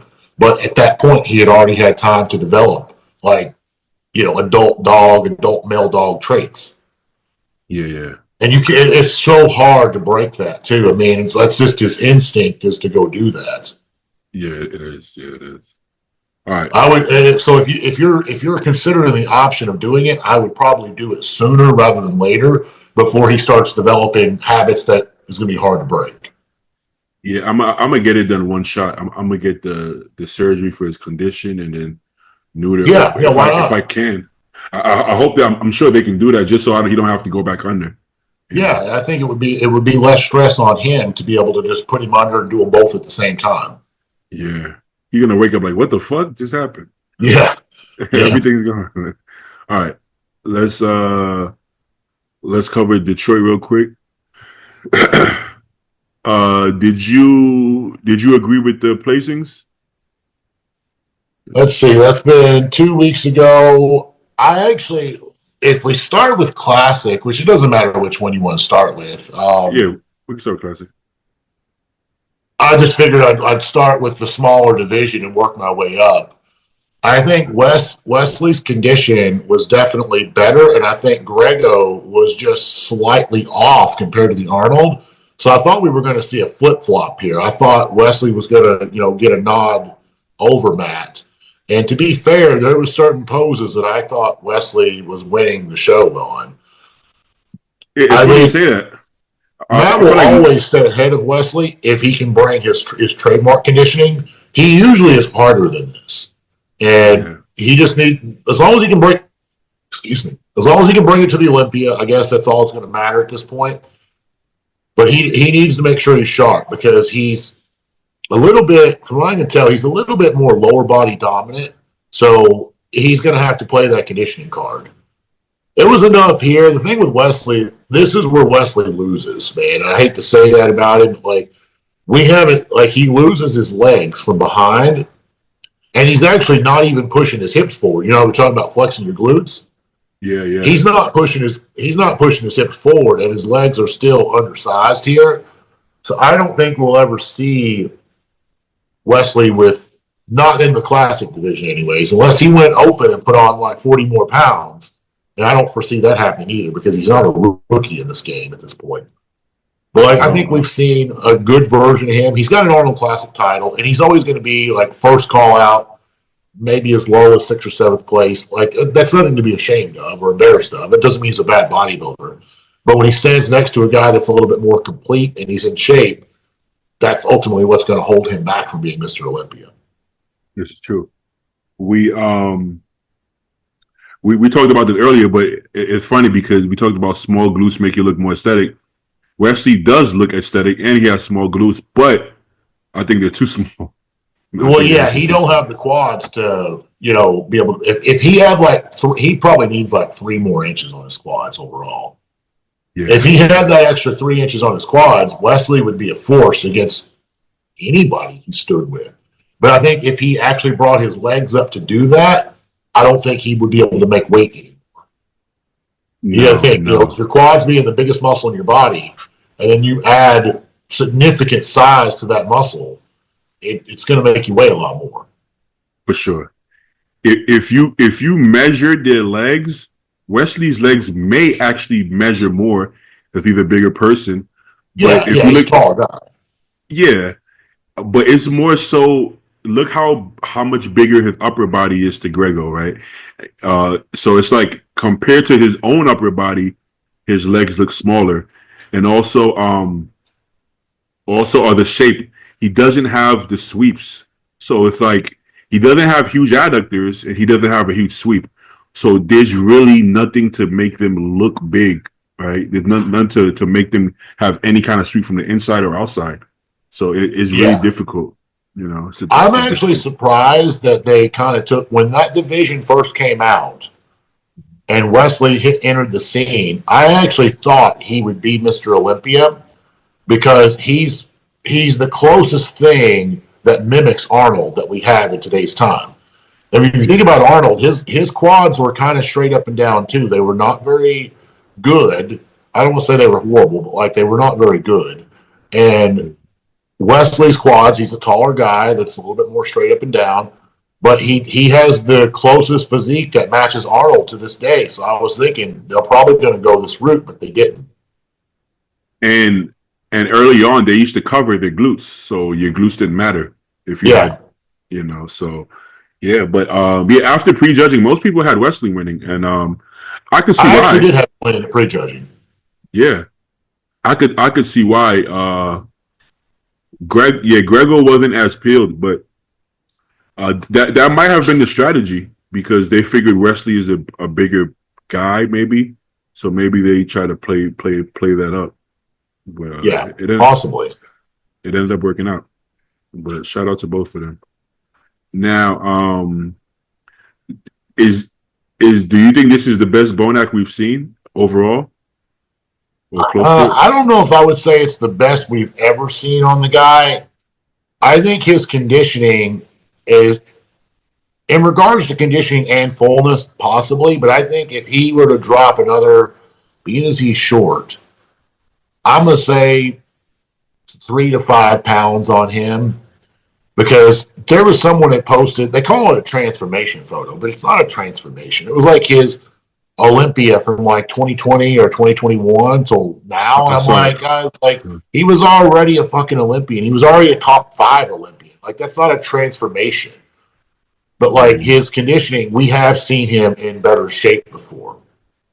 Yes, yeah. I actually saw that picture, and he's actually bigger now, which I didn't like. This show, not I don't think he was bigger like last year or anything like that, but this show in particular, he's actually bigger than he was in 2019.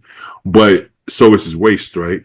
So it kind of balances out. And even though he's bigger now, he actually had more rounder muscle bellies, like more pop in 2019 Yeah, to his quads and like that's his probably arms age, man. for sure, for sure.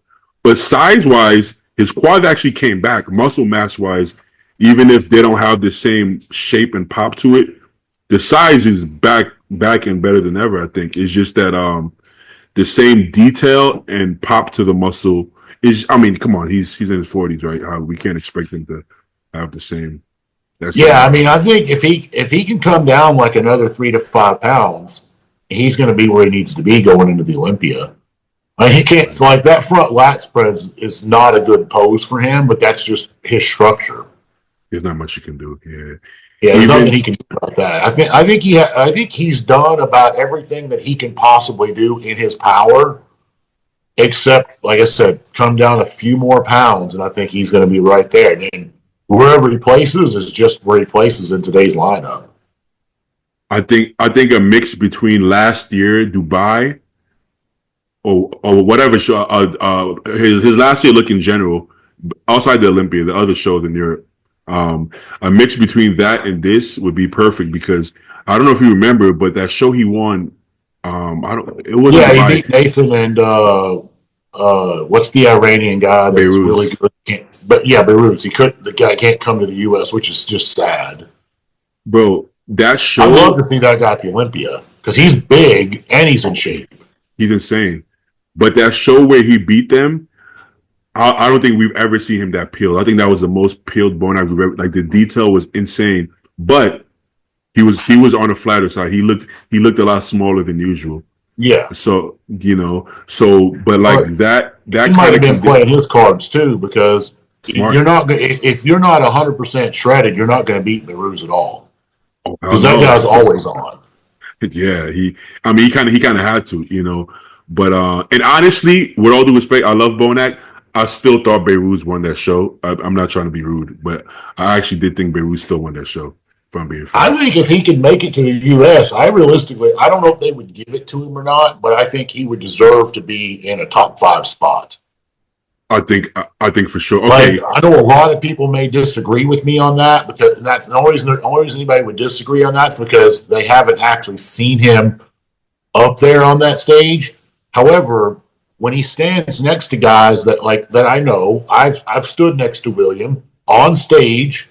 I've stood next to Nathan on stage, and Behruz is, dude, he's there, man. I really think he could be a top 5 guy if he could just find a way. I mean, I have a feeling he's never going to be in the United States at this point.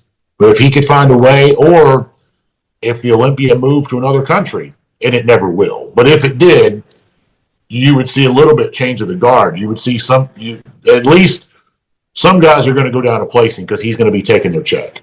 oh, for sure. He competed against Samson a couple of years ago, and that was a bit smaller version of both of them. And if Beirut would have won, nobody would have complained. Like No, he was that good, you know. that was one of the post Olympia shows, right? It was, yeah, yeah. I actually had him winning that. I know what the one you're talking about. I had him beating it. You see what I'm saying, bro? I mean, but condition. Listen, he still has very good shape, but condition has to count for something. And yes, Samson has a beautiful physique, but bro, condition still counts for a lot. Yeah. You know. Yeah, he just doesn't. Right? He doesn't like. I actually agreed with Samson winning the Olympia, but the only reason I don't think he's a dominant Mr. Olympia. I think he won it fair and square. It was deserving, but you got to think Hottie was not his normal shape and conditioning. Neither was Derek. I thought Hottie. When you have your 2 biggest competitors is off, you have a great advantage. So, like, I agree with him winning that year. I just think if Derek and Hottie's on this year, you're not going to see Samson with a repeat. I thought Hottie was significantly off, and Samson barely beat him. Whereas, 5-6 months earlier, Hottie beat him convincingly at the Arnold. It wasn't close. It wasn't close at all. So that kind of tells you, that it's not like Samson got that much better in 6 months. Yeah, Hottie just was off. Yeah. You said Beirut's top 5. Andrew got 5th at the Olympia, and Andrew was not on. I think Beirut would knock Andrew down. I think with that version of Andrew, yeah.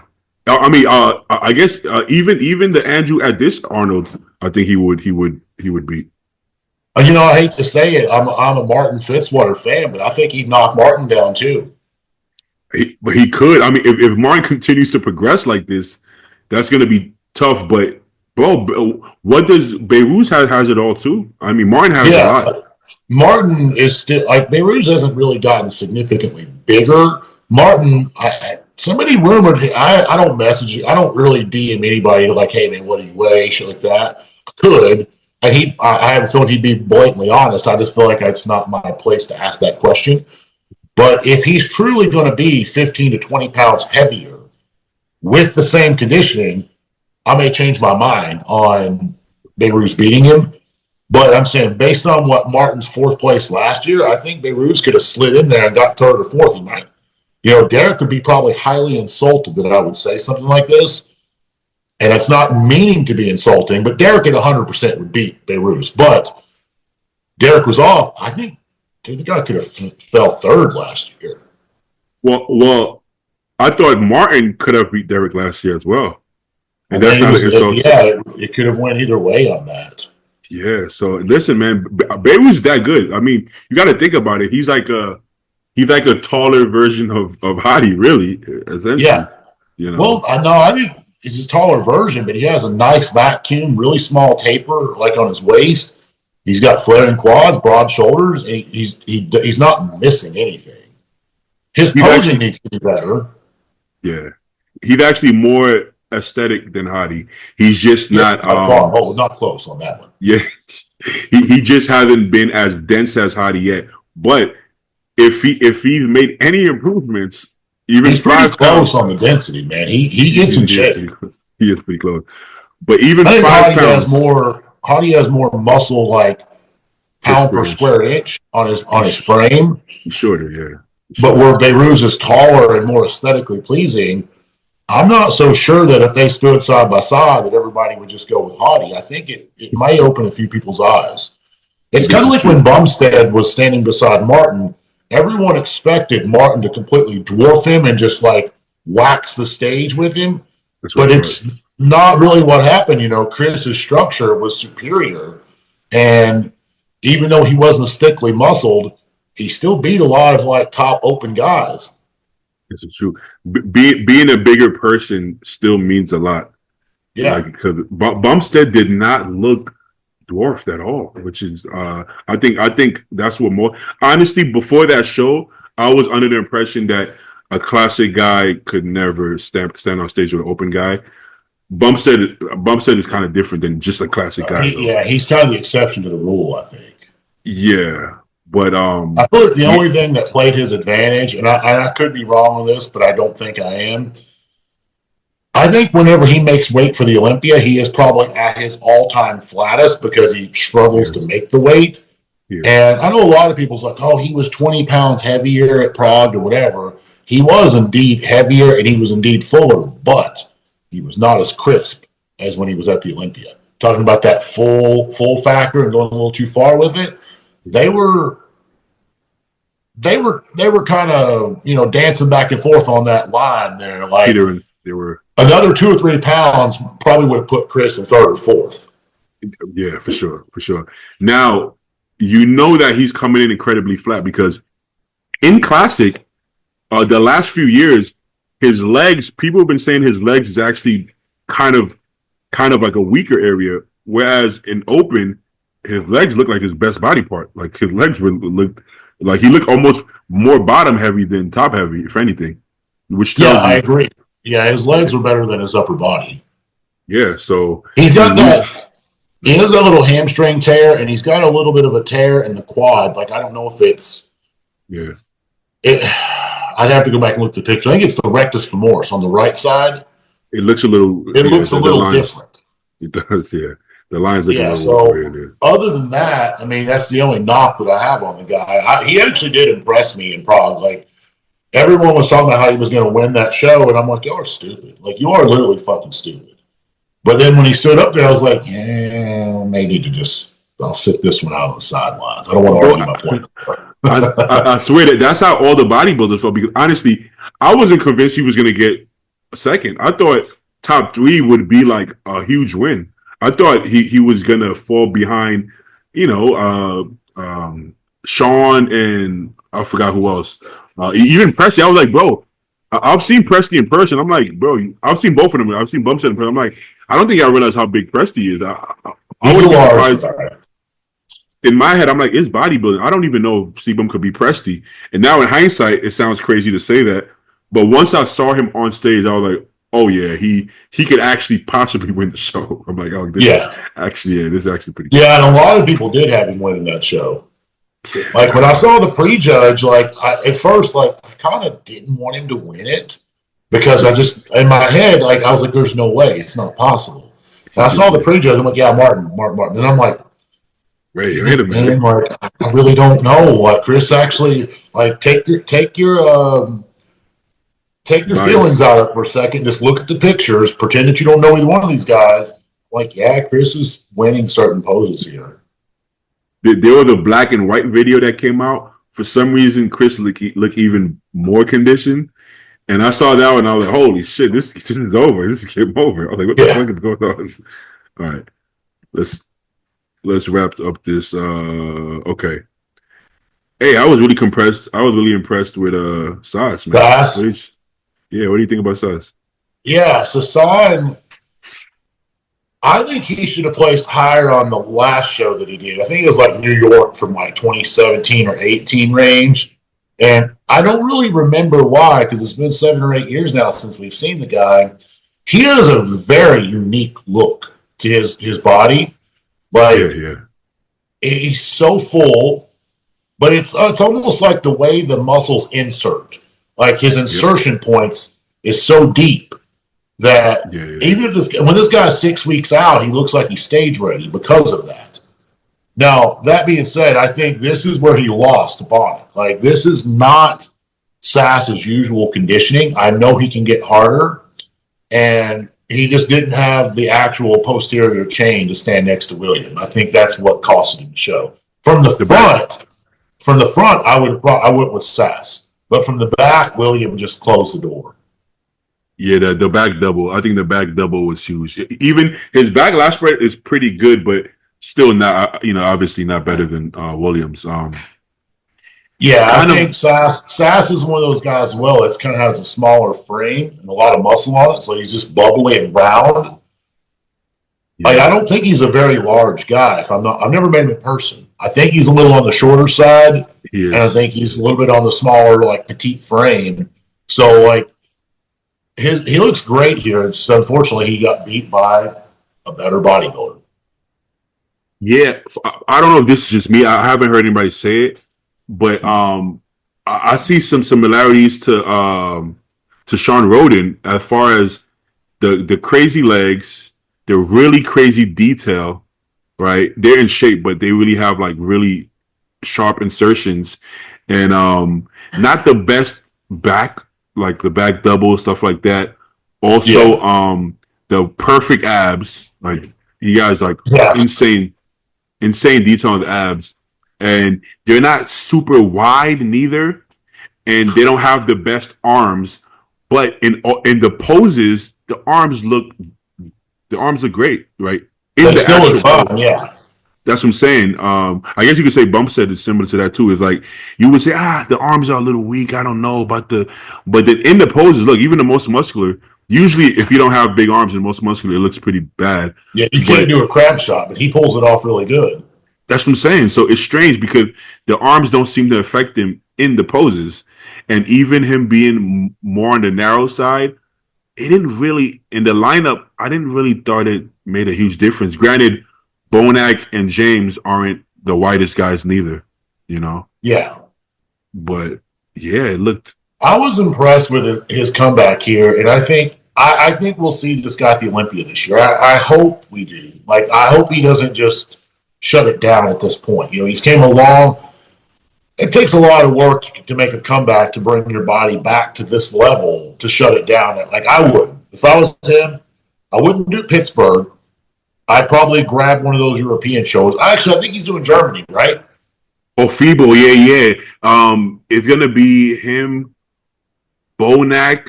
Oh, is Bonac doing James it? is doing it. Yeah, Sergio. If Bonac is doing it, it's not out of the question to beat Is that the Bonac. one Krizzos is doing as well? I don't know if Chris doing it. I don't. If I Bonac does, feel like this summer we're actually going to see a little bit more of an exciting bodybuilding circuit, like because we actually have several guys that are good, very good, that need to qualify. So therefore, we get to see them go head to head before the Olympia. yes, it's true. I I think the think Pittsburgh is going to be a good show. I mean, we all know why everyone's choosing to do Pittsburgh, but regardless, still going to be good to watch. yes, Sass is going to be able to qualify, man. It won't be easy because it's so stacked, but he could win FIBO. I don't know if William is confirmed. I think I saw a post that he's confirmed, but He I usually mean, does do multiple shows. yeah. I mean, if he continues, I hope he does qualify because phenomenal physique. Let's see. Are there comparisons? No I don't know if they'll comparisons. be on this page or not. Okay, You know, I really probably not wish this page. Carlos could actually bring the right conditioning. Carlos would be Mr. Olympia if he could bring like top tier level conditioning. Yeah, he had an interview with AMA. I'm really interested in seeing that interview because I want to see because they said I think the title was like Carlos opens up about something. I don't remember, so I'm really interested to hear that interview. Well, I mean, I know he's got colitis, Mhm. so maybe that's what it was. I mean, I just look at it like this: if you're having a flare up, and I can't speak on this because I don't have colitis, But if you're having a flare up, I would have pulled out of the show if I was him. I wouldn't want to get on stage because people are shit talking him now. Like people used to praise Carlos, but now they're shit talking him because he's never been 100%. So if I was him, align your cards. Like I don't know what's causing the flare ups. I don't know if it's the food, the stress, the drugs. I have no idea. But like I just want to see the guy come 100% and just send everybody home crying because he will if he actually nails it. But like this is like 50% of his potential. Yeah, yeah, yeah, yeah. I think he might have even been a little sharper in Texas when he did that like 2 years ago. It was either a year ago or 2 years ago. I don't remember. But he was a little bit sharper in Texas than he was here. But like again, if this guy shows up in shape, everybody else should just go home. Like you have no chance. Yeah, yeah. I did speak to Carlos yesterday actually, but I'm gonna let him speak for himself. Yeah, I'm gonna yeah, of let him say course. what he time, you know. But yeah, I mean, like everybody likes Carlos. He's a super cool guy. No, I have I nothing negative to say about the guy. I just want to see him in shape. yeah, yeah. We all would love to see that, man. We all love to see that.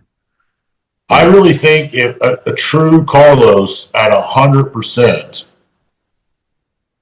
talking like Ronnie Coleman level conditioning, yeah. I don't know who could beat him. I really don't.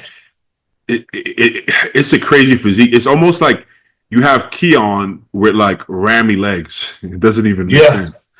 yeah. I mean, he Like has every. I mean, his back could be a little bit better, but I mean, I realistically think if he had the right conditioning, if he had like Derek Lunsford conditioning, he'd beat Derek. yeah, I mean because he has more tools technically, it's one of those Yeah, things. I mean we've seen Sean Roden win the Olympia, we've seen Samson win the Olympia with not the best back per se, you know. So it's like if you have everything, you know. How do you think this James ranks in the best James in like the looks looks we've seen from James? I think this is a good balance for him because we've seen him a little flatter, but yet more conditioned, and we've seen him fuller with less condition. If I was in James's corner advising him right now, see, this is where he's going to lose some shots because he's not as hard from the side. I think he still needs to come down and bring a little bit more detail on those side shots. Like he's not far off. I mean, you can see this back shot; he's pretty damn close. But like James being a little bit of a taller guy, I'm going to say probably a little higher number, like maybe like 6 to 8 pounds more. And I think you would see a much better version of him. Nice and But hush, buddy. but when he comes in condition, man, when he comes in better condition, he loses all the That size and fullness. pop. Yeah, That's what I'm saying. He can find that balance to where that's. I said, you be barking at me and tell me, well, you don't tell me what to do, dickhead. it is He's it. I think some people, unfortunately, some people, it's such a fine line that his peak has to be so specific. It makes it difficult. You know. Oh yeah. So I think that's the tough part. Like James Peak has to be so perfect for him to really look his best. Like he doesn't have a lot of leeway. He has to be yeah, perfect. he No, can't get off in either direction. he has to be just conditioned enough and just remember Dennis Wolf kind of had that issue. It's like he had to be spot on. If he was flat, boom, it was gone. If he was full, Yeah, his glutes looked soft. He had to be like right there. So well, shout out to James. He's still. I think this was his best look since. he's close to what I would say being his best, and I think he should be in the running for FIBO as well.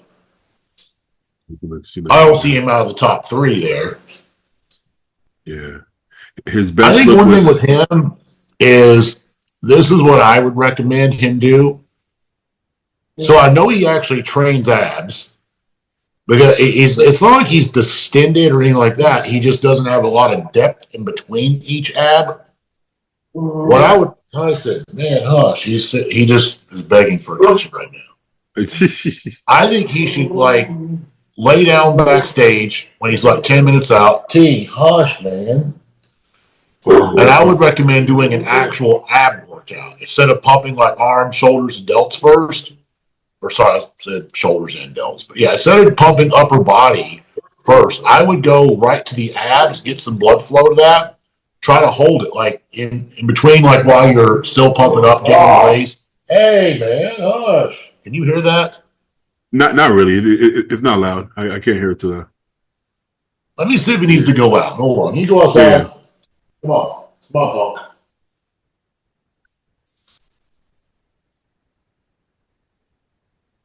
Come on.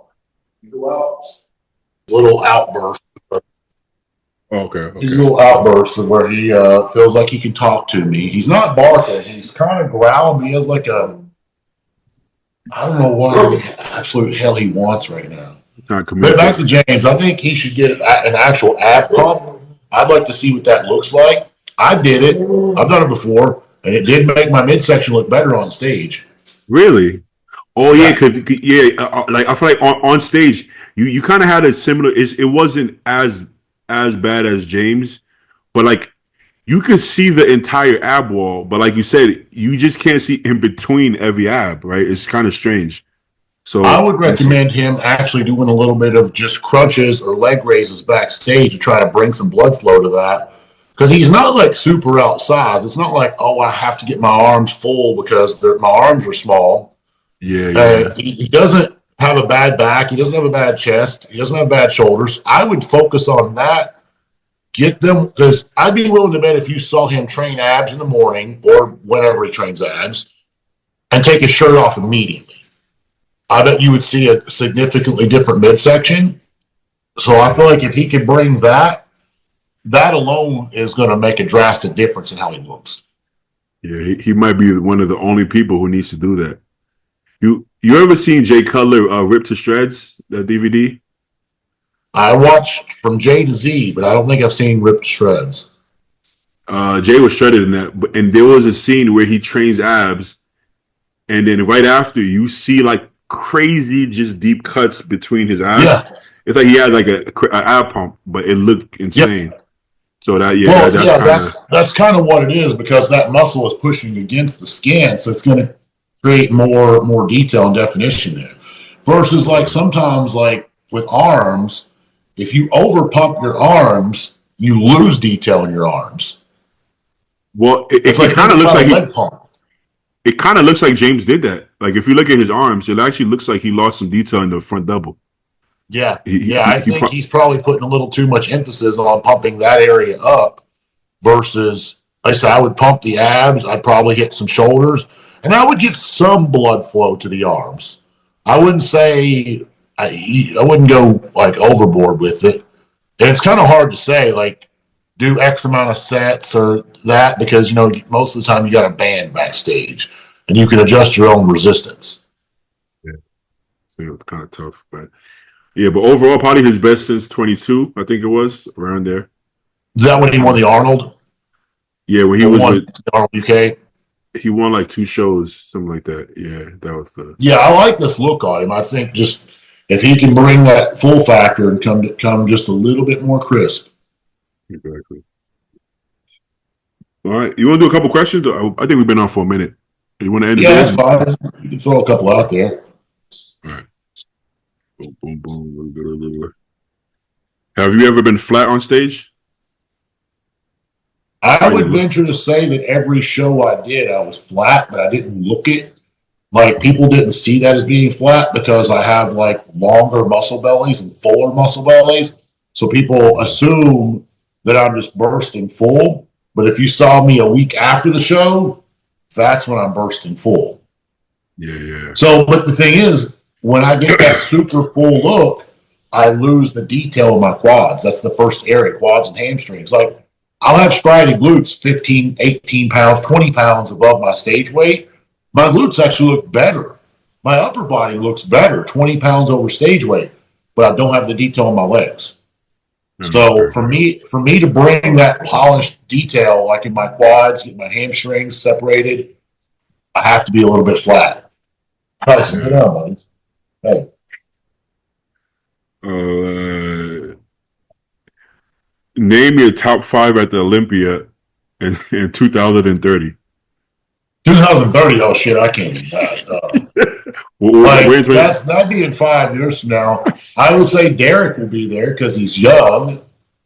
well, you got to factor in age and like how fast people are improving. Like I I said, I would. think Derek will be there because of his age. He's young. Mhm. Martin is young and getting better fast. You can't hear this on camera, can you? Now I hear something faint, but it's not like drowning any sound. I can't hear it like that. Dude, it's like you think somebody's dying here beside him. He's moaning and groaning. Yeah, yeah. He knows it. Like he can't see you, but he knows there's a person in this room. That And must it's be a not. bully thing too. Anytime, my dog can't hear you because I have my headphones on. But if I'm on the phone, he comes near me and starts wanting like attention. I guess from the Yep. maybe the person on the phone. But yeah, Yes.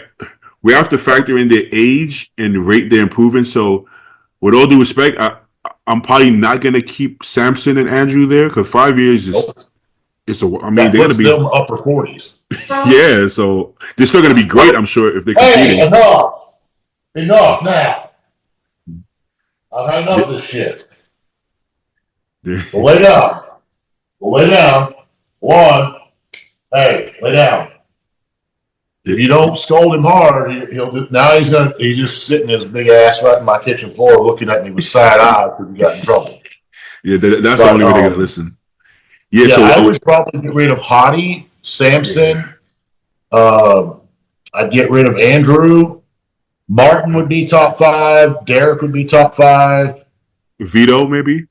Vito would be top five. How old is Nick? Nick is 29. Nick could be up there in 5 years. Yeah, he could still be pulling off in 5 years from now. Yeah, because he's still pretty young. That's going to be kind of pushing Nick on the back end of his career. Yeah, he's gonna be 30, maybe 35 ish. Yeah, Who's that's a young usually guy? about when you see guys start regressing at around 35 to 40. So that depending on how his body handles it, he may be there in 5 years or he may not be there in 5 years. This is true. Who's young? Quentin. Quentin is pretty young. We just don't know. We don't know what's that's gonna. Yeah, as much as I want to say I didn't see any improvement out of Quint on his last time, there was a lot of outside factors that when he made his little podcast or when he threw Matt on the bus, there was a lot of outside factors of why he didn't make the improvements he should have and could have made. Yeah, So yeah. he is a potential that I could put in there. Until I see it, I can't say it, but I wouldn't write him off by any means. Uh, Tonio is young. Tonio could still be in that circuit in 5 years, absolutely. William, I would write off. Regan is young. So is Rafa. Maybe he's young, but I don't know about Raf. I don't know if he's as young as we think he is, man. Like sometimes when I look at his face, he looks a little weathered. Like, I'm not picking on him, but well, he's been around forever, but he turned pro like at 22 maybe. So I know he started. Okay. Do we have five? We said Derek. We've definitely got five Martin. people. We have to. Yeah, Derek, Martin, Vito. You think Vito? I mean, Vito could be top in 5 years, bro. Vito could be top three, man. I think he's absolutely going to be in the top five. He can be top three as well, but I mean that's three that I can just about. And so we did say Martin, right? Yeah. So Derek, Martin, Vito. That's Nick. That's four, and then fifth. Damn. Factoring in age. I mean, there's probably going to be one old guy in the top six. Oh, what about Hunter? How old is Hunter's? I think Hunter's not that old, man. I think Hunter may be like early 30s now at this point. I think Hunter is either my age or one year older, possibly. So let's say 32, 33. So that would put him in his upper 30s. I mean, that's 37. That could go either way. Yeah. I feel like the white bodybuilders don't usually compete into their 40s. You're absolutely right, man. The black guys is the ones that can hold off to 40 to 45. The white guys is like 32 to like 37. That 5 years could go either way with them. I think it's a muscle belly thing because you lose that pop. But like we just talked about Warnier, even though he's Yeah, losing pop, he still has enough pop to keep going. yeah. But if you Well, don't Dexter have, was like that too, man. Dexter went to like 51. yeah, but and You know, by he didn't. 51, uh-huh. He still had muscle, but it wasn't the same quality of muscle that he had 20 years prior. No, but you can still get away with it if you have enough Yeah. shape and pop to begin with. Um, Hunter, yeah, we just need one more. Who's a young guy? I guess we don't. Honestly, Potty hasn't even turned pro yet. Somebody's gonna turn pro and Yeah, fucking there's going to be a wild card that's going to show up and throw everybody off.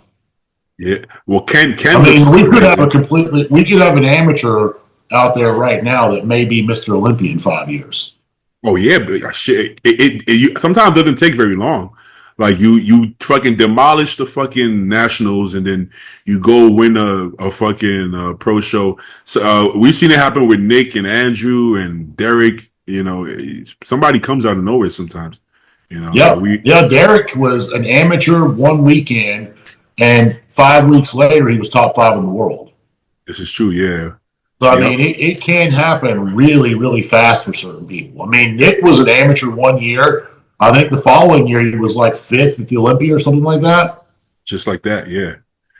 Have you seen So, Ken Kennedy Colossus Ken? yeah, and he's actually, well, I'm going to go with him because he seems to know how to bring conditioning. And if he replicates what I hope he's able to do conditioning wise, he has the structure, he's got the muscle, and he's got the age on his side, and he's got the work ethic.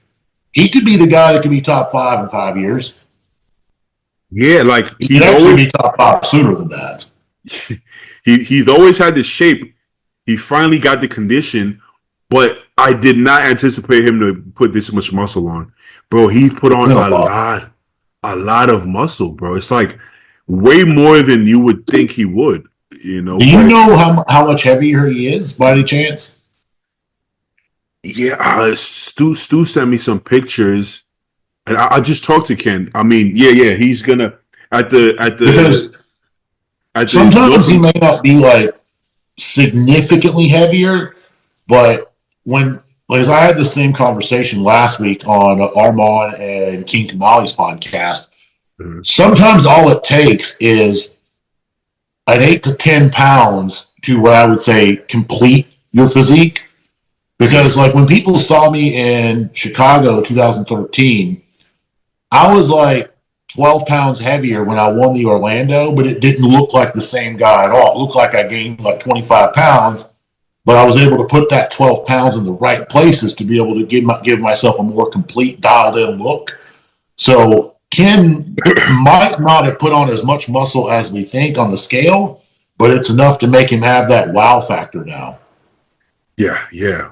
Well, the last pics I've seen from him, literally, if he wanted to, he could step on stage in 2 weeks probably or less. Oh, okay. So he's improved a lot. So the last 2 or 3 weeks, I've not been on the internet much. Like I've got DMs from like 5 days old. Yeah, Well, yeah. that's not normal for me. Like I've been checking Instagram like every 5 days. I've been just handling work, handling business, and going on. Keeping on. Yeah. So and he's still like in the 250s. So we're probably talking about 240s, and he was a heavyweight like at 220. He's at least 15 pounds. And I think he's going to be in better condition than that. So yeah, let's say pure muscle, maybe 15 plus pounds, which is, I mean, that's That would be significant on a frame like his and with a structure like his. That would be very, very significant. I would rather just solidify him as like the fifth choice on top five. see I'm that. sure there's a lot of guys out there that people, if we were live right now, we would have fans that would be like, you forgot this guy, you forgot this guy, you forgot this guy. There's a lot of great talent out there, so we're probably missing a few, but I am impressed with his physique, and he definitely could be in that mix. We forgot. I mean, Reagan, huh? you mentioned Reagan earlier as well. Yeah, but somebody who's already proven that they could be Mr. Olympia in a different division, Keon. Keon, yeah. I would like to actually see, just for shits and giggles, I hope he does it. And I hope he can get like Derek or Hottie. I don't want him to stand beside Samson because of the height difference. But like, it would be cool if, like, say during the press conference, I don't think Keon's not a confrontational guy, but it would be awesome for he'd be like, "Hey man, hey Derek," he's like, "Let's me and you front double right now, right here, live in front of the audience, in front of everybody, cameras rolling." Like if Keon would pressure him, because I think Keon's significantly shorter than Derek is, but like I think that would they both hit a good vacuum, they both Wait, have that crazy front double. I don't think he is. Well, I think he's like 1 inch shorter, maybe, because Derek's only like I think 5'6". more than that, man. Because I mean, I've been beside both of them before. Okay, People okay, say Derek's like 5'4". He's not 5'4". I'd say Derek's 5'7". Keon's okay. probably in that 5'4" range, 5'5" maybe.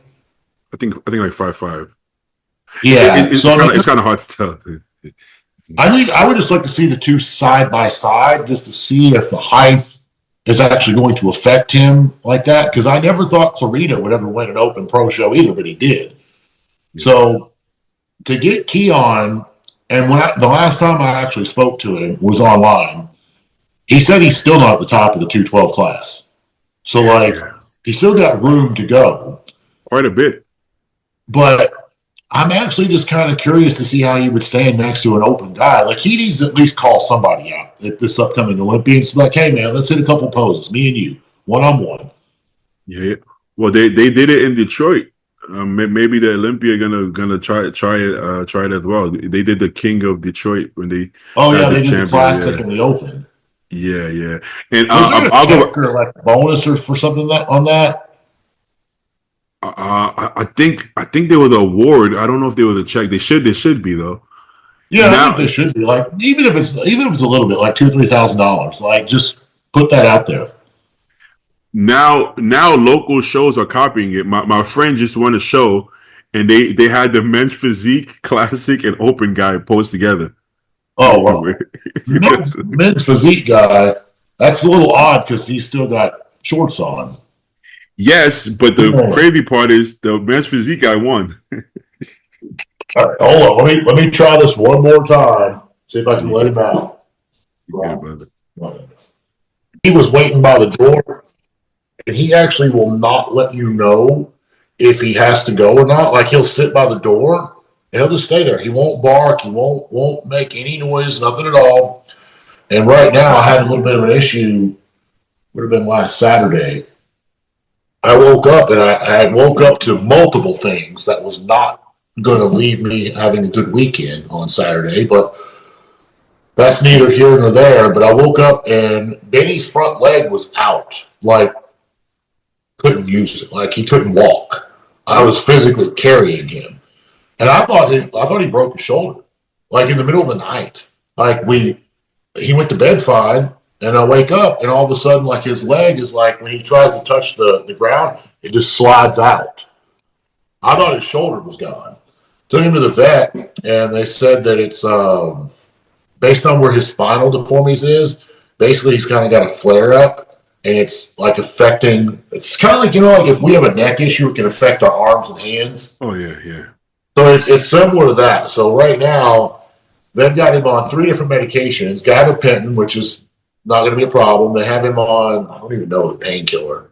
It's some type of like heavy painkiller, but they've also got him on prednisone. Prednisone makes you drink a lot of water and it makes you piss a lot more.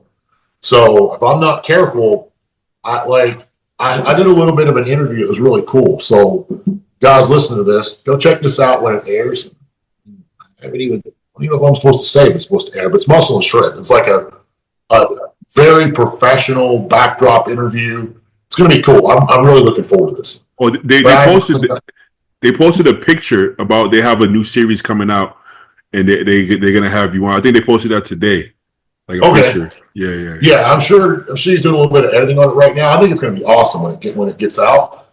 But during that shoot, I think I had to clean up dog piss. Not just for the shoot, but while Dan was here, I had to clean up dog piss like 4 times.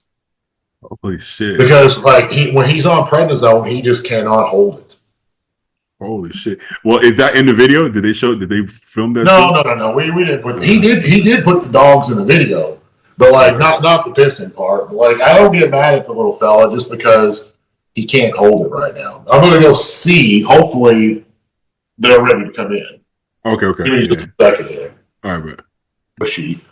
So when he like runs inside, if they both come in the door at the same time, Tyson will just mow him down. Damn. Like it's not on purpose, but like Tyson has no manners at all, like zero with people or other dogs. Yeah. Yeah. Well, to go back to your previous thing, yeah, Kane as a puppy, anytime he has to use the bathroom, he will like, moan or bark at the door. Now he just sits there and he won't even go to the door. He'll just look at the door. So he'll just stare at the door. So I kind of get It's the probably difference. harder for you though because you're not on like the ground floor. You got to take him outside and all that. I do, yeah, I do. Like for me, I'll literally just open up the porch, open up the back door, and he goes out and does his thing. I have a balcony. I want to get one of those. I don't know. They have like a piece of grass thing that you Yeah, can get for seen the it. I've been in ground. hotels that have like a specific area where you can like let your dog out, but you're not out, you're inside. Yeah, but I saw that too. I saw that at a friend's apartment. They have like a patch of grass, like almost in the complex, if that makes sense. Yeah. So Yeah, it that's pretty absorbs it. cool. I don't know if they replace it once a week or I don't know how that works, but I mean, could be an option for you if you had, like you said, if you had a balcony. Yeah. I saw somebody with it in the building throwing it out, and he said they replace it like once a month or something like that. So Yeah. that'll help. That'll help because That would be better for me because I mean, if I was off season, I wouldn't have a problem. But like if I was in prep, walking from your door to walk outside, I'd be like, "God when damn, you oh, you fuck." get you you get to a point of prep, you would probably just let him shit. You would be like, just shit in the fucking living room. I'll clean it up. Just go, buddy. Let it rip. Let it rip. Go. I don't give a fuck right now. All right, Justin. Thanks for coming on, man. I Well, won't no, hold you that'd too be long. more work for you have to clean it up though. This is true. This is true. This is true. So it's like Yeah, you're screwing it away. So like I just couldn't. I don't think I could. I don't think I would have the patience to own a dog when I'm in like if I'm not on the ground floor. I don't think I could do it. But it's also, gonna be like, I'm fortunate enough. I don't have to put a leash. I don't have to put a harness. I don't got to do anything. I literally just open the back door. I've got a fenced-in yard. I oh, don't got to worry about going anywhere. damn. Yeah, that makes it a lot easier. You literally just open the door and they got. Yeah, Okay. I mean, prior to me getting Tyson, I did not have that fence in the backyard, and I this was very foolish and stupid on my part for doing this, and I just got lucky that nothing bad ever came from it. But I have a little like runoff canal behind my house, and I live in Florida. You know what likes fresh water, right? Yeah. Gators. Mhm. So I got a French bulldog, which is a perfect size snack for a big alligator. Oh yeah, snacks And are. I used to just let Tyson and Benny out, and then like I kind of got thinking, I was like, man, I don't know about this. Like I've never seen a gator here, but I feel like if you're in Florida and it's fresh water, you should assume that there's a gator there. So Yeah, I yeah. had to do the fence. It was like $5,000, which kind of stung at the time. I wasn't expecting it, but it's well worth it because now if I just want to let hell, sometimes like if it's like early in the morning, I can let my dogs out and I can be butt naked myself because nobody can see me. You know, it's a Yeah. privacy fence. So like I can walk outside in my underwear, it doesn't matter now. So it's great. That gator gonna be So like it you works. got gator gonna be like bite-sized dogs and a naked human. This is perfect. It's the gator's gonna love Oh God, it. man. Florida's always in the news about something. Yeah, it doesn't seem real. It's like you can't get more Florida than Florida. Yeah. I don't know if this made any of your algorithms or not, like on your page, but we had a big thing this past obviously when I tell you what it is, you'll understand why I heard about it. But it was a charter captain. Did you see anything about this? No, no. This dude made like national news. He this was in Punta Gorda, Florida, which is the other side of the state. A guy the guy was 1,000% wrong, but it made so much news because he's a captain and he picked Okay. on what looked like a teenager. Turns out the guy wasn't a teenager; he was a 22-year-old kid. But you know, people were talking about how the kid did his best. Kid did a good job in the situation. But people say he tried to de-escalate. He didn't try to de-escalate. When you cuss back at someone, that's not de-escalation. That's escalating. Cursing back. But yeah, this guy's a charter captain. He like rolls up on a kid, accusing the kid of doing something. Turns out it was a whole other boat that did this. It had nothing to do with the kid. Guy screaming at the kid. He rolls right up to him and jumps on his boat. Yeah, you can't do that. You can't jump on somebody else's boat. Like, that's bad. So that made huge news all over Florida, like on news stations. Obviously, the fishing world heard about it first. Like, it actually made like real news. Yeah, the guy lost his shit, jumped on the vessel, threatening the kid. So can't do that. I mean, technically, if that kid had a gun, you could have literally just put the gun right to his forehead, blew his fucking head off right on camera. You're not facing charges. He jumped on your boat. Yeah. Now, that probably wouldn't fly in California, but in Florida, if you jump on somebody else's boat, they're fish food. Okay, in Florida, right? If I get into a road rage incident, somebody runs up to my window and like tries to punch my window in, and I shoot him. Do I go to jail? If he is still, there's a fine line on this. So we have the stand your ground law. You do not have to retreat at all. So there's that.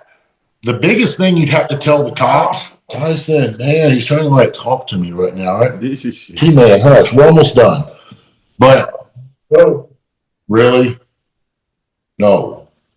But you would have to say, I feared for my life. That if it were me and someone's pounding on my window, I would just wait until they break it. And then when they break it, I'd be like, oh shit, there's glass everywhere. This guy's swinging, punching, bang, bang, done. Game over. I wouldn't do it just like if somebody's pounding with their fist like this. I don't know. I don't think I would shoot at that point because you might be getting charged for that. Now, if he's got a weapon in his hand, if he's got a hammer, a knife, a gun, whatever, lay him out.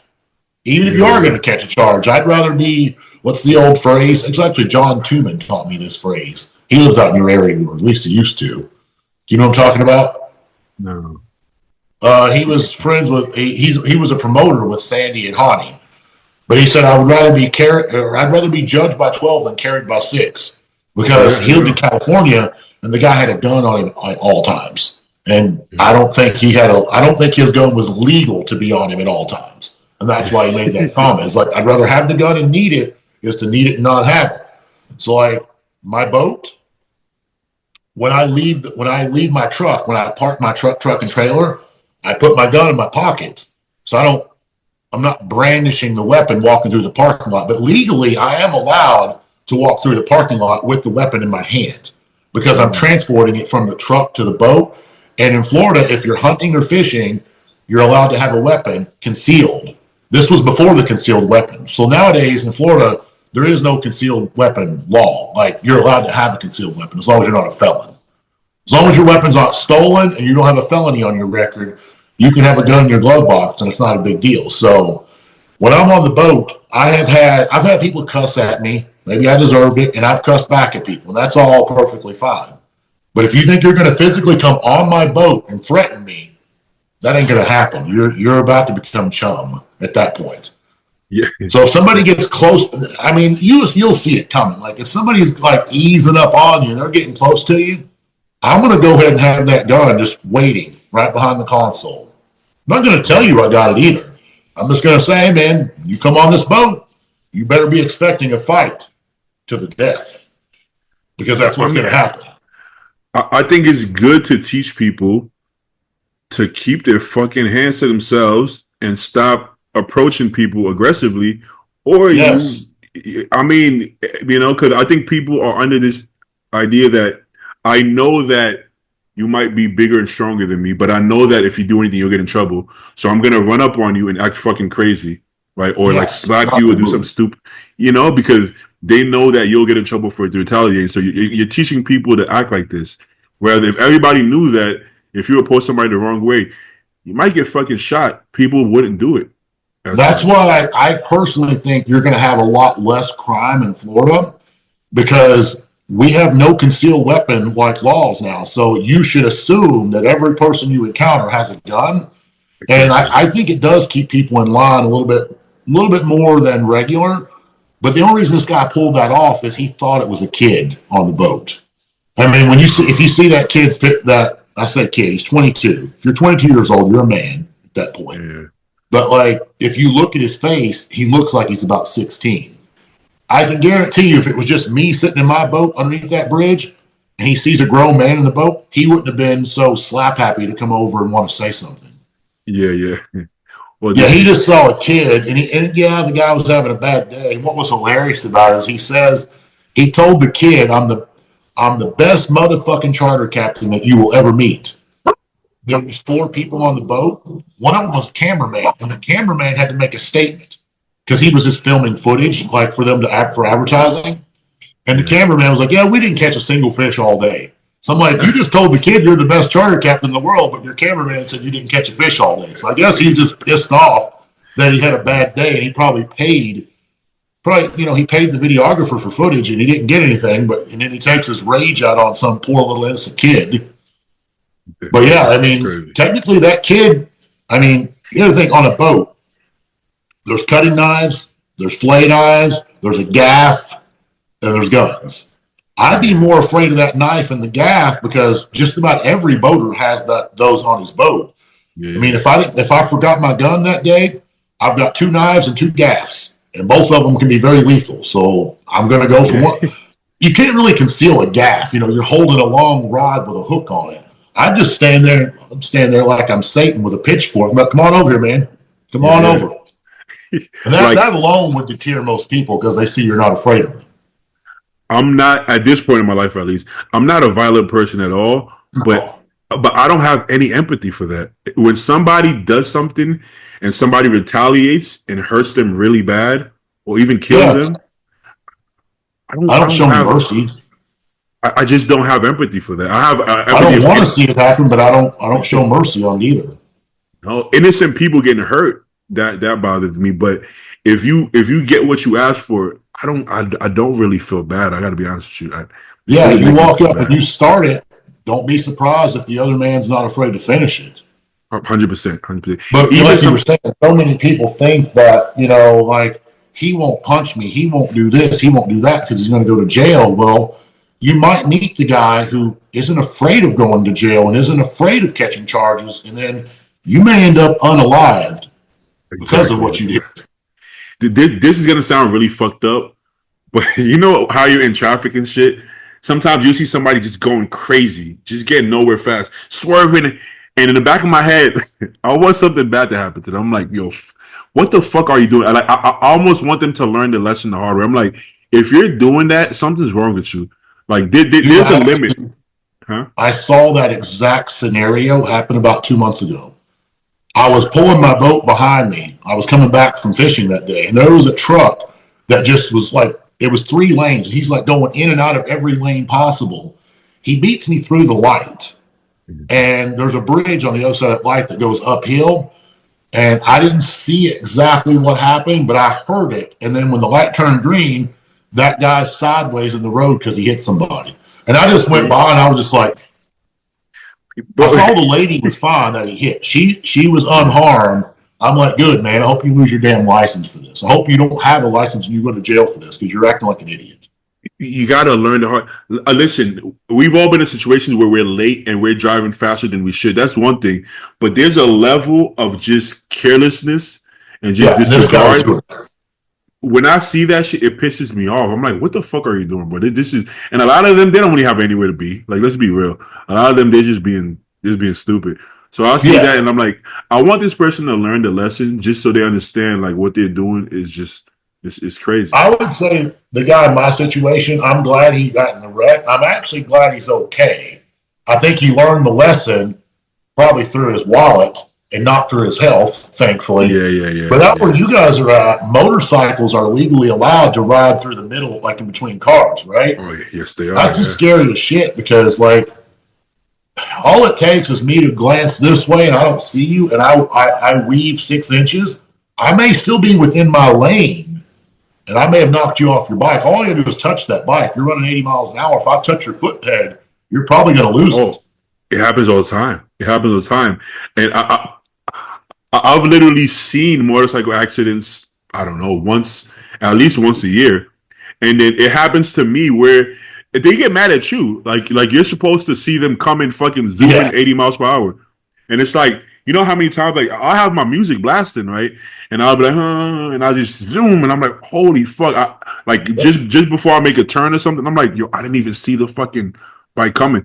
If you're gonna swerve between lanes, at least go at a speed that I could react to. But yeah. they think everybody just sees them coming or hears them coming, and they assume that everybody's just gonna make way. And bro, that's your life you're playing with. I'm gonna be Yeah, fine if I. I don't ride bikes anymore. I mean, you're not allowed to do that in Florida. People do it anyways. But I can say this: I've had 3 or 4 bikes in my time, and not once have I ever tried to split 2 cars down the middle and pass them.